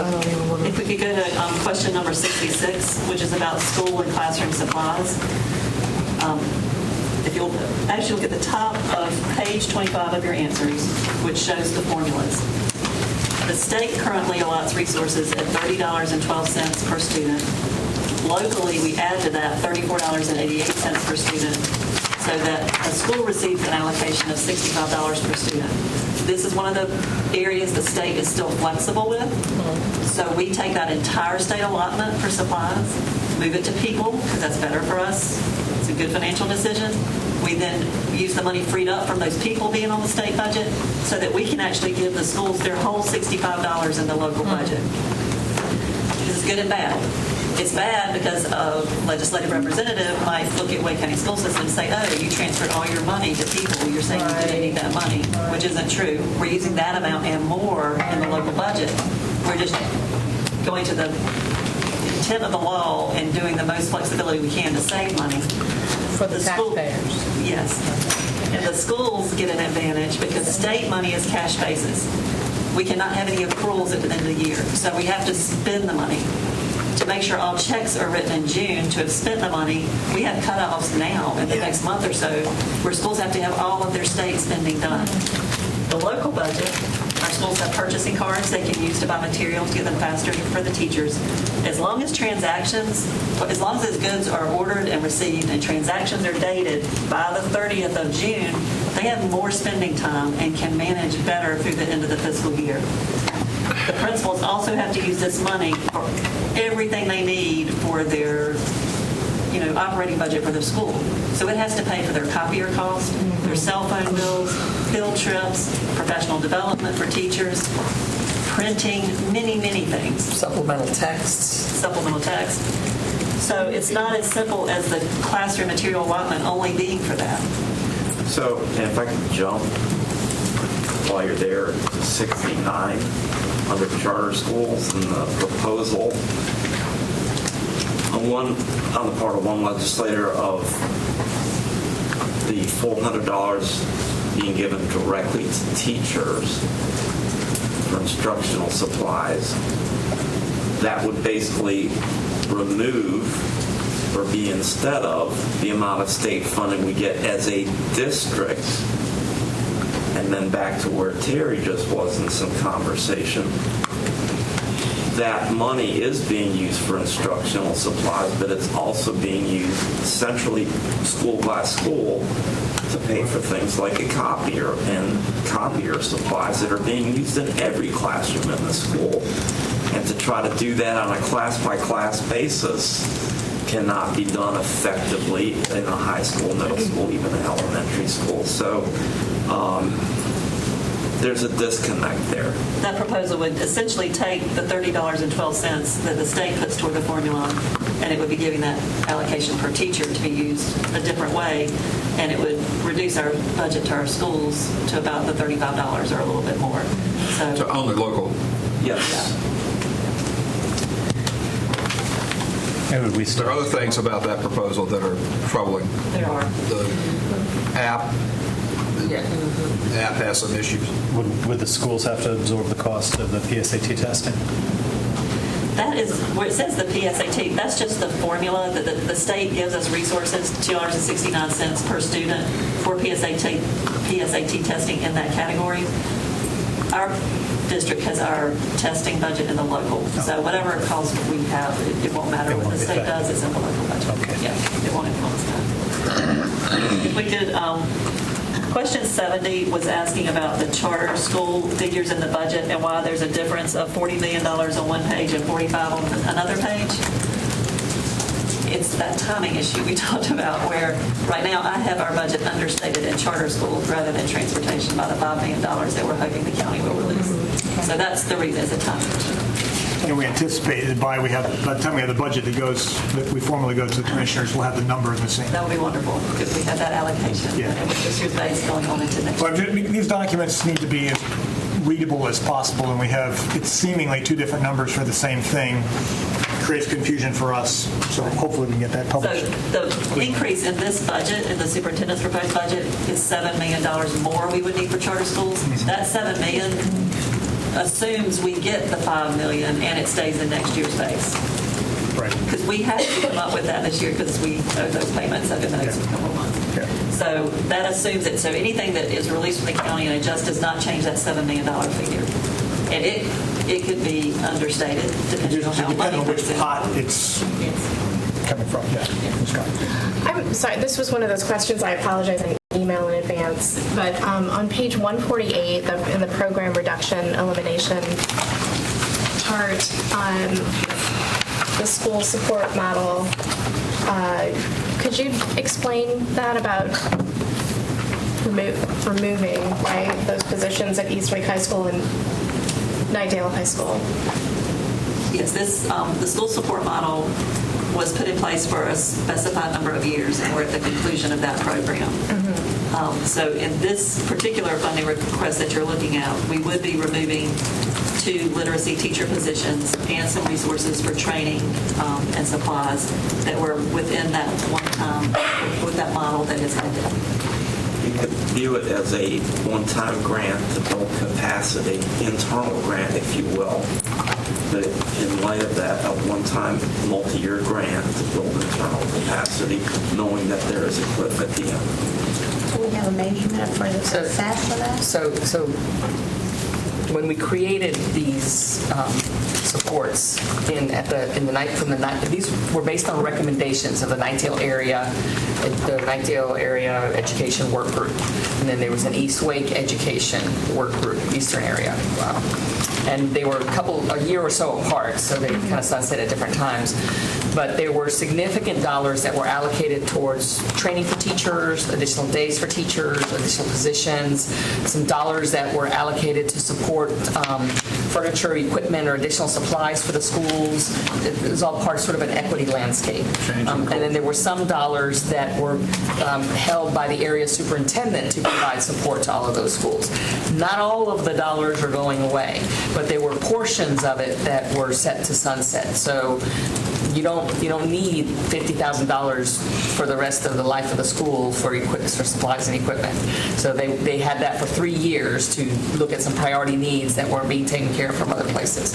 The training was a large dollar amount to get staff trained on things like capturing kids' hearts, for example. And now that training has been done with the staff, and it's just new people, so you don't need the same amount of dollars anymore. The additional days that teachers were being paid for work days, that was also for all of that training that was happening that you don't need as much of anymore. The number of positions, they were given a certain number of positions, and they're not completely being eliminated. They're saying which ones of the positions that you got actually made a difference and do you need to keep. All of this is done in conversation and collaboration with the principal and the area superintendent, so that they can keep the things that they need, and then the things that they've used and the amount of need is no longer there can be recouped. If you'll read that last paragraph on that funding request, you see there's a positive $50,000 within the case. So some of the workshop costs that are being recouped are being put towards a $50,000 one-time cost investment into replacing and enhancing the quality of the instructional technology at East Wake High School. So some of those costs that are being eliminated are adding back $50,000 one time next year to purchase instructional technology, and then you would see next year that $50,000 being removed since it's a one-time. But both schools will be losing a literacy coach. Yes. They're keeping 20 MOE to use as they see fit. So that'll be a school level decision, actually. It's taken out of the literacy coach position, but they're keeping 20 MOE beyond formula that they can use as they see fit. Okay. That's somewhere else. That's actually already been, like, they got 30 or 40 months, and some of those months are being taken back, but some are being left. They still have an additional resource that other high schools do not. For example, a school may have used, if I remember, one of the schools may have used one of the additional positions for additional arts offering. And so their decision now will be, is that arts offering, can they get it out of ADM because enrollment has grown and they don't need to take it out of this anymore, and they can keep the literacy coach. It's a decision that's made at the school level. So does it muddy the document or other business cases to say that 30 months of employment supplemental remain? 20. No, 30. it's 30 out of the 40, I think the superintendent said. Whatever the number is. Well, Does it muddy the document to say that supplemental funding of X months remain? Because this is very specifically a literacy coach, which is not. That was the category. Which is not necessarily the school's choice. Well, see, this all happened because when they got the positions, they weren't categorized. And so we said to the school, in order to document and use the right evaluation instrument and all those kinds of things, you need to categorize this, because what they were having to do was conversions. So they received it in ADM, but if they weren't using it for a regular classroom teaching position, they were using it for a literacy coach, they had to do a conversion. So we said, rather than having to do conversions at the beginning of every single year, we'll go ahead and allot it in the category that you want to use it. And so the category we chose to eliminate was the literacy coach, but they still have other categories that they could rename, change, or something if they wanted to keep it in that area. So they could swap. Yep. But not necessarily at the expense of an existing program. It's up to the, it depends on what the school. So it could be. It would be. They could keep their literacy. But if they grew by 25 students over the year before, not 25, how many? Yeah, they have another teaching position. So it just depends. They have to balance what they get from their ADM with this extra to figure out where to best use it. And all principals have to do that every year. As their allotments fluctuate based on how many students they're projected to have, they have to look at the total picture. Just like we manage the budget across all funds, they've got to look at everything they earn and what they can convert or not and make decisions. It's a process that happens this time of year every year. Sure. And this is just one piece of the puzzle. They have lots of them. I want to be sensitive of time. It is 5 o'clock. That doesn't mean you guys need to So we can keep going for a little bit. What's sort of our time frame? we can decide to stop now because it's 5 o'clock. We can go for a little while. We can pick up some of the remainder and any additional questions at our next work session. I'm happy to continue. It looks like we have about 4 pages left. I think we could power through it. Okay. I'm good to keep going. I just wanted to be cognizant of the time. All right, so let's just go ahead and keep going. Okay, so the next couple, 71, I wonder whether we should have 2 separate local revenue and budget tables. This gets back, Mr. Haggerty, something I think you brought up, being able to clarify between the types of local funding when we're talking about child nutrition. So we are going to take a look at that on what we can do to take a complex budget and further simplify it for the layperson. Because people hear local and they think Yeah. county, and it just misses. Yeah. Thank you. And then, is that all you were going to say in 71? Go ahead. This is one that's complicated, and I know we're going to try to simplify. But our local revenues, which are listed at the bottom of page 26 and top of page 27, those are the revenue streams coming in to pay for our local budget. It's no different than 2 people in a household that have one checking account.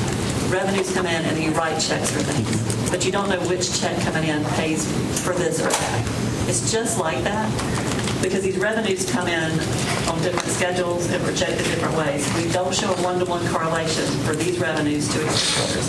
It's something the county commissioners ask for often because they want to see what the county's paying for. It's not that simple because all these revenue streams are supporting the local budget. And I just want to clarify that that part we can't get to where it's a one-to-one.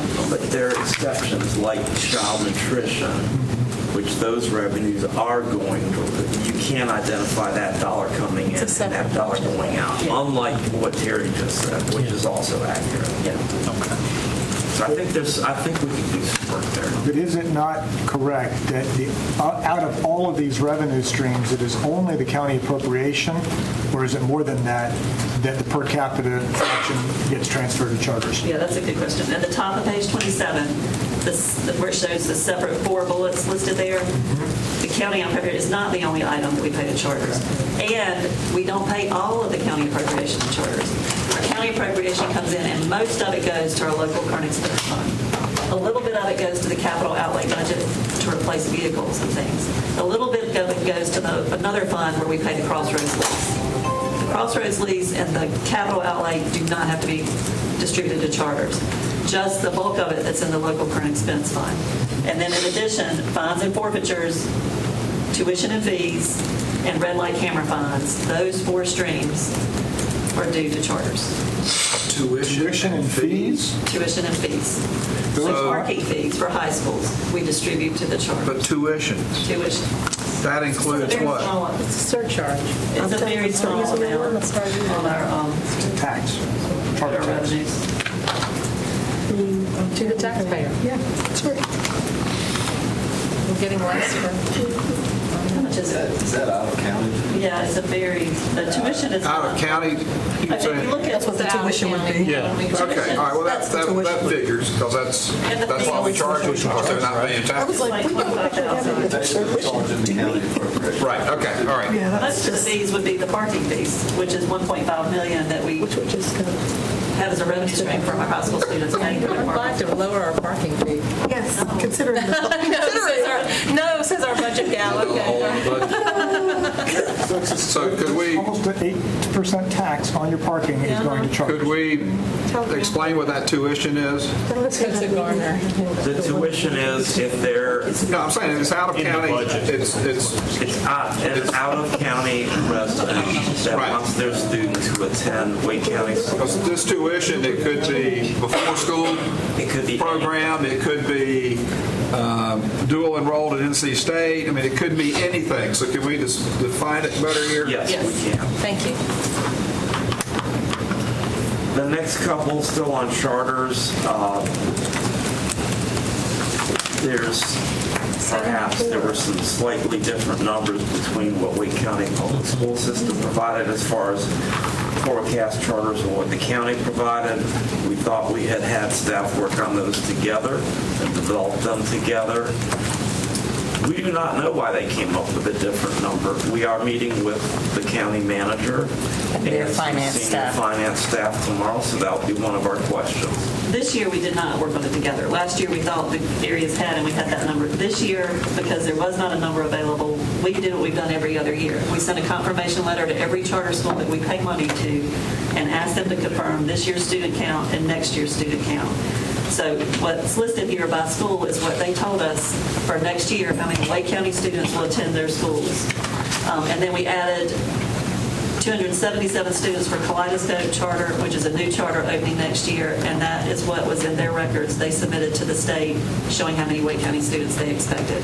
So we have documentation as to why we used 15,276. I don't know why the county number was different. Well, And and that's what we'll do we also confirm the residents of students? There's some Wilson schools on this list. We do. There are, but we have Wake County's, if a Wake County student attends a school wherever it is, Right. we had one year, I think, at Grandfather Academy, and we had to Because pay to that. Well, I just My- wonder about split households, that we try to, we struggle with that. The domicile. assignment, where the domicile is. They have to invoice us with full address and consult their student record. Now, whether they use the wrong address on their reports, it's the document from Power School that they basically invoice us. So it gets- We look at that, and we now have software in student assignment that can help us with validating the veracity of their claimed address. So I would think our local portion is higher than some of these other counties, so they're going to try to claim they have a split household, but they live with, the domiciles with one parent, but they have a parent in Wake County, that's all. Because we've seen some things happen with domicile. Touch on 73. Just the amount. Several neighboring counties do have higher taxes. That's true. So this is also a question about how much of the money coming in goes back out to charters, and it is accurate that about 8%. So anything we add to the local budget, we would need another about 8% to account for what we're going to have to pay to the charters. And that's this year, and it will go up next year based on charter. Generally, that's Yeah. good enough for Yeah. what we're trying to figure out. So there's an 8% surcharge, I guess, on anything that we ask for. We've got to have that much more to pay out to pay for the thing that we're asking for funds. It's like additional overhead. Inefficient. And then 74, the question was, can you more fully describe the flexibilities charters have in the various areas, including transportation, meals, calendar, length of school year and day, observance of holidays, etc. We put 2 links in here that in the actual PDF on Simply will be hot links. Rather than go into the myriad of differences there. But one very telling thing, and I'll call to the bottom of page 29, except as provided in this article and pursuant to the provisions of this charter, a charter school is exempt from statutes and rules applicable to a local board of education or local school administrative unit. That may be telling in just its limited words about what does or perhaps does not apply to them as far as restrictions. Athletic insurance paths through, no, it is not. There was a request to show the charter distribution. We've cut and pasted something out of the book. So on the athletic insurance is part of the total that gets split. Fund balance, there was a request, what was the list of one-time expenditures? We've listed that out for the board and the public. Again, if there are questions, be glad to talk about it, but other than that, in the interest of time, we'll not cover it unless there are questions. 78 was a suggestion for verbiage improvement. We will take that. Sales tax. This has to do with the board's legislative agenda. And that the Board of Education be given the same sales tax reimbursement that's afforded pretty much every other government agency in the state except for LEAs. question was how much of our budget is that would we effectively get back? We paid $4 million approximately in sales tax for purchases and services in 17-18. We were reimbursed the local portion of $1.2 million, so there's another $3-ish million there that we are no longer receiving, that going back to, I think, 2005 and prior, we were receiving. And it was in 2005, I believe, that the legislature did approve a funding increase for public education. And at the same time they provided that funding increase, they also disallowed sales tax exemption. Let's just transfer more expenses to local property taxes.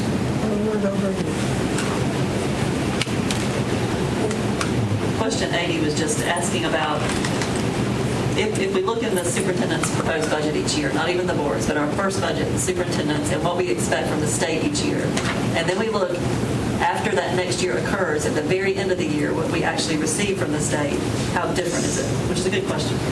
So we looked at that 4 years historically, comparing the superintendent's document and then the final budget. So each year it's been low and understated. Some of the reasons can be is that when we develop the superintendent's budget, we don't know what the legislature is going to do. So we typically apply current year formulas because we don't have any idea what may come out new. And then we estimate raises and employer benefit changes. So then when the legislature's in session, if they do anything different, if they add bonuses for teacher performance or other things, we wouldn't necessarily have known that prior. So there's a lot of different reasons the numbers can change, but those are the big ones. It would be salary and benefits coming in different than we had projected, and then changes the legislature puts in place that change formulas or where they allot resources that we weren't expecting. Or if our in our staff, as the flexibility adjusts each year, that can influence it, how many people we can put on state versus local. But it shows that generally it's different every year. It went from 3% difference in 2015-16 and now 18-19.2%. So I guess it's been getting tighter each year. We have less of a difference. Well, I think that, are those locals, is that all local dollars? This is the state dollars, no locals, just to show how it comes in different from the legislature than what we expected in that first one. And that was sort of the intent of the question. Yeah. In some ways, it didn't answer what I was asking, but in other ways, it did. Okay. So you got the answer.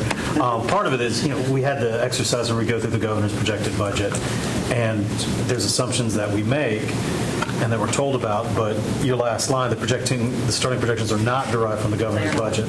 That answers When I read what we had pulled together, the same conclusion rolled into mine. That's not really showing what, It's but unusual it's showing what has happened. It's unusual when you use the governor's budget because typically it does not end up translating to the state budget. This year, it just so happened the governor released his budget right ahead of us completing this, and it was the only thing we had seen on raises, so we used that piece of it. But typically we wouldn't. So the value that I get out of this too is I note the percentages and the accuracy there, and I think that's very good. Right. Well, I think it also demonstrates. I mean, I don't know if does the impact of the lack of flexibility in having to use funds for how it comes. Yes.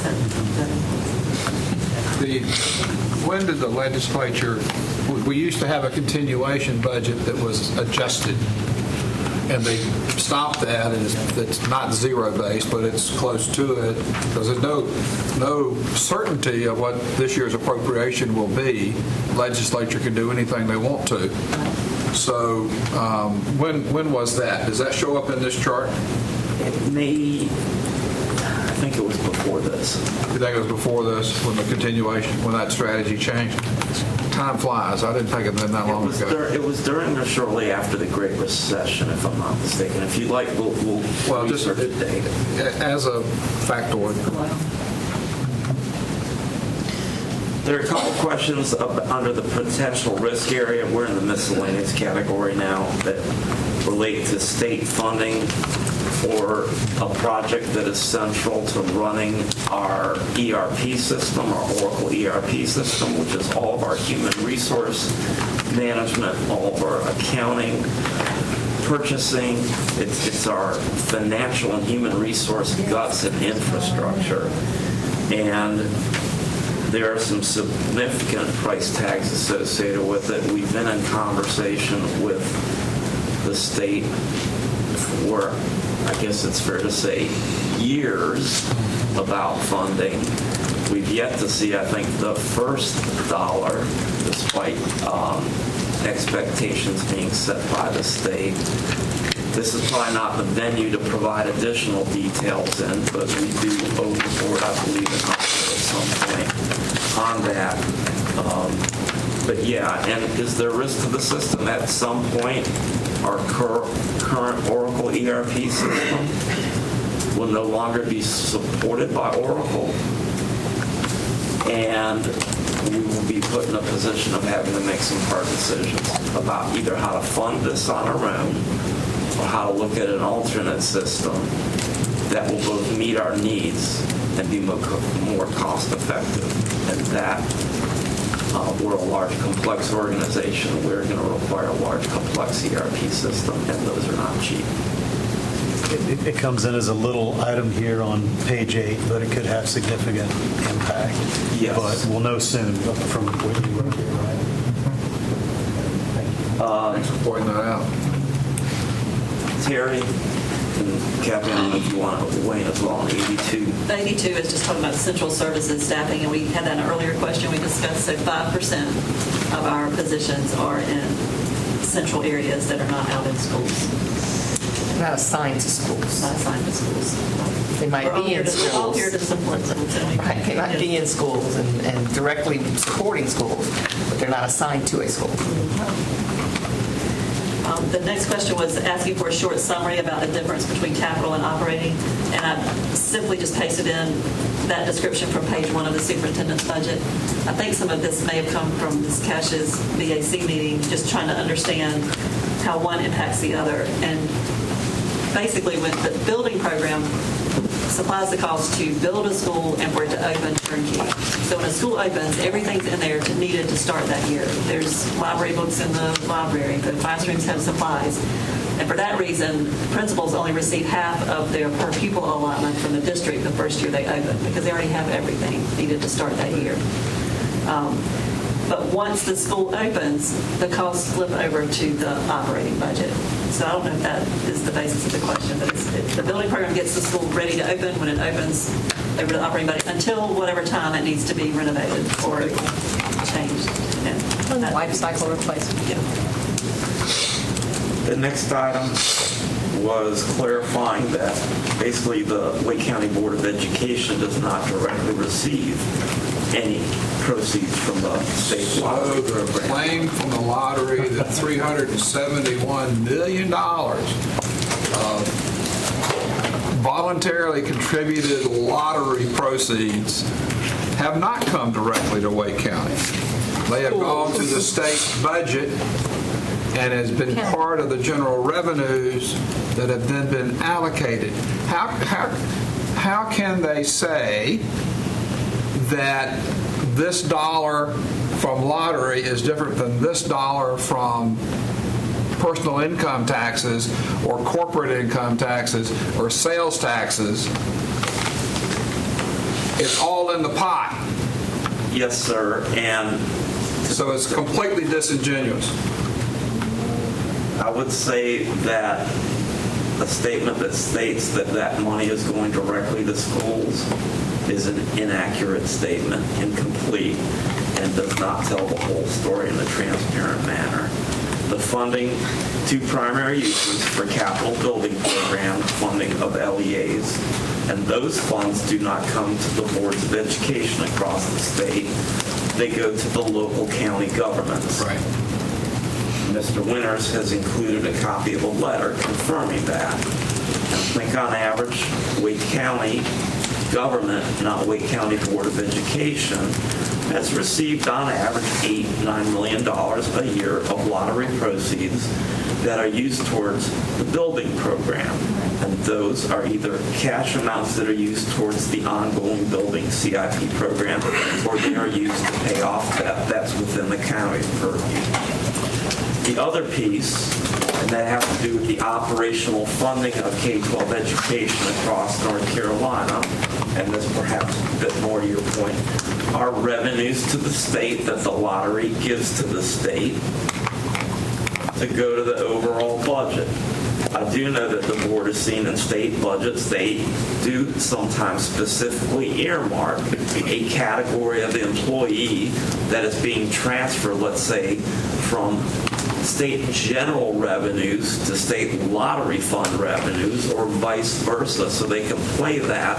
But at the end of the day, it gets back to what you shared and what Terry shared about the joint checking account. You've got different sources of revenue coming in and bills going out. Thank you. The next question, number 85, asked on page 29, are the open positions, so are vacant positions in leadership fully funded? It's a good question. In our budget, we have 5,000 months of employment, or about 500 positions with no money under them, because we know every day we have vacancies throughout the system. When I looked at this particular category of all of our central administrative positions at that level, that particular question was about 60 months, so basically about all of them technically don't have money under them because we know there's vacancies somewhere all the time. But we'll choose where to apply those lapsed salaries. So in the budget, we'll have a lot of positions, no money under them. And I choose where those are based on where our vacancy rates are when the budget is being prepared. But through the year, that can change from one area to another. I mean, this year I may have a vacancy, next year accounting may have a vacancy. So I have to adjust the salary budgets monthly based on where people are and where we're projected to have to pay salaries out for the year. So really the important answer is there are 5,000 months or 500 positions, $19 million with no money underneath them based on our typical vacancy rate. But that's okay, unless the vacancy rate changed substantially, it's pretty safe. The next question was asking about, is the facility design and construction position missing? It's not, because we're in a unique situation right now where our senior administration in that area is contracted. Should the position be in the org chart and just simply say contracted? We could. We can do that, and to clarify it, yes. Because it's missing from the org chart. And I don't think our intention is to not have it. No. That's my point. Yeah. The last one on retirement benefits. State of current benefits for future and current hires. Well, current hires are eligible for state health insurance, and these are full-time now, and full-time being 3/4 or full. They're eligible for whatever compensation they receive. They're eligible for leave benefits, annual leave, state leave. They're eligible for the state retirement system. They're eligible for the health insurance plan through the state. As far as potential changes, a few years ago, effective 2021, a little over a year from now, future employees that are hired will no longer be eligible for health insurance, not as an employee, but in their retirement years. But that's a significant factor for somebody entering a profession, considering an employer within that profession and the attractiveness of that particular employer. If their desire is to establish a domicile, raise a family, have a professional career, and then have something to take care of both some of their, not all of their financial needs in retirement, but their health needs in retirement as well. So that's significant. We didn't include this here, but I'll verbally share it. Nothing has actually changed, but there has been in prior sessions been conversation about taking away the state-defined benefit retirement system for future state employees and replacing it with a 401k or a 403b plan, which would have some kind of state match. I would say, based on everything I've seen in any private or public sector where that's taken place, it is not a parallel plan. It is not of comparable value. it would not be an incentive for the relatively consistent below market compensation that we are competing with. And it would further exacerbate the employer retirement contribution rate that we pay that this board knows has gone up significantly over the last 10 years, again requiring local funding. And again, a piece of that local funding going to charters for our retirement system. Because there'd be that many fewer newer employees contributing into that.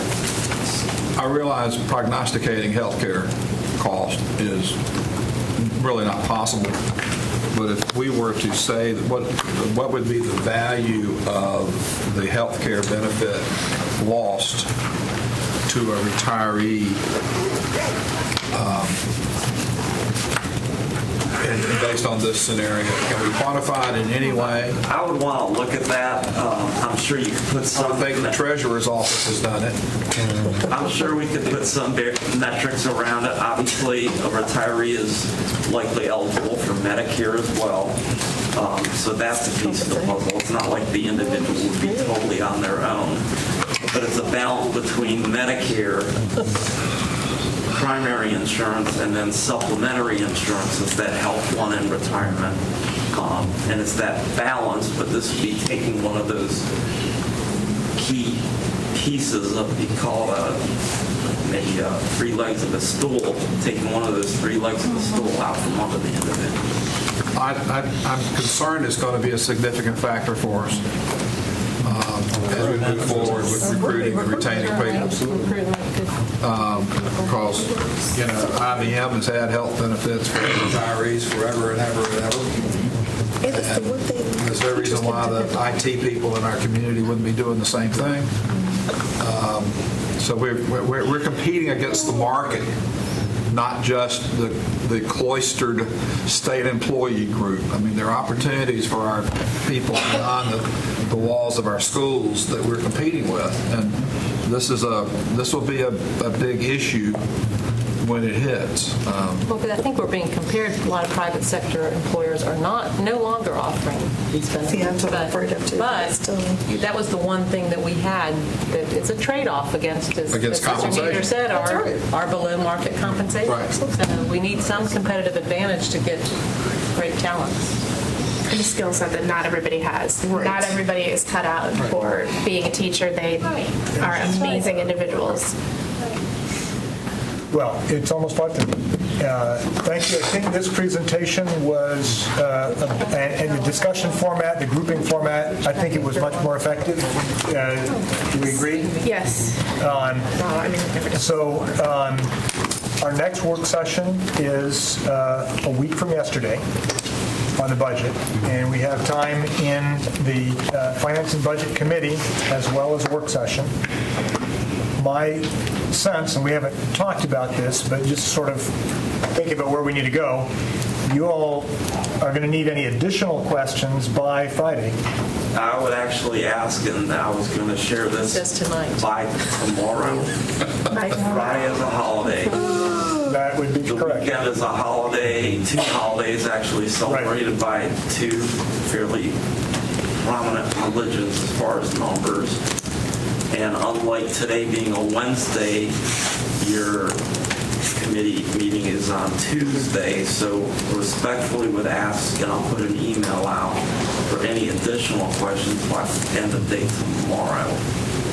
Okay. And you will send an email. I will send an email. That effectively gives us an hour that are not working Friday. But Terry can do it in an hour. If anybody can do it, Terry can do it. Cecil's Monday, Tuesday. I don't either. He's like hovering over the door. Look through all these things. Additional questions, get them as soon as possible. We then also need to think about what's going to be the effective use of the time that we have then on Tuesday.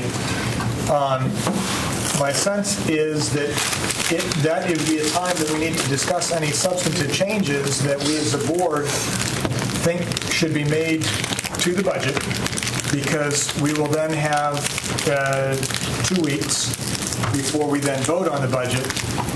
that we submit, it now becomes the board's budget that goes to the county commissioners.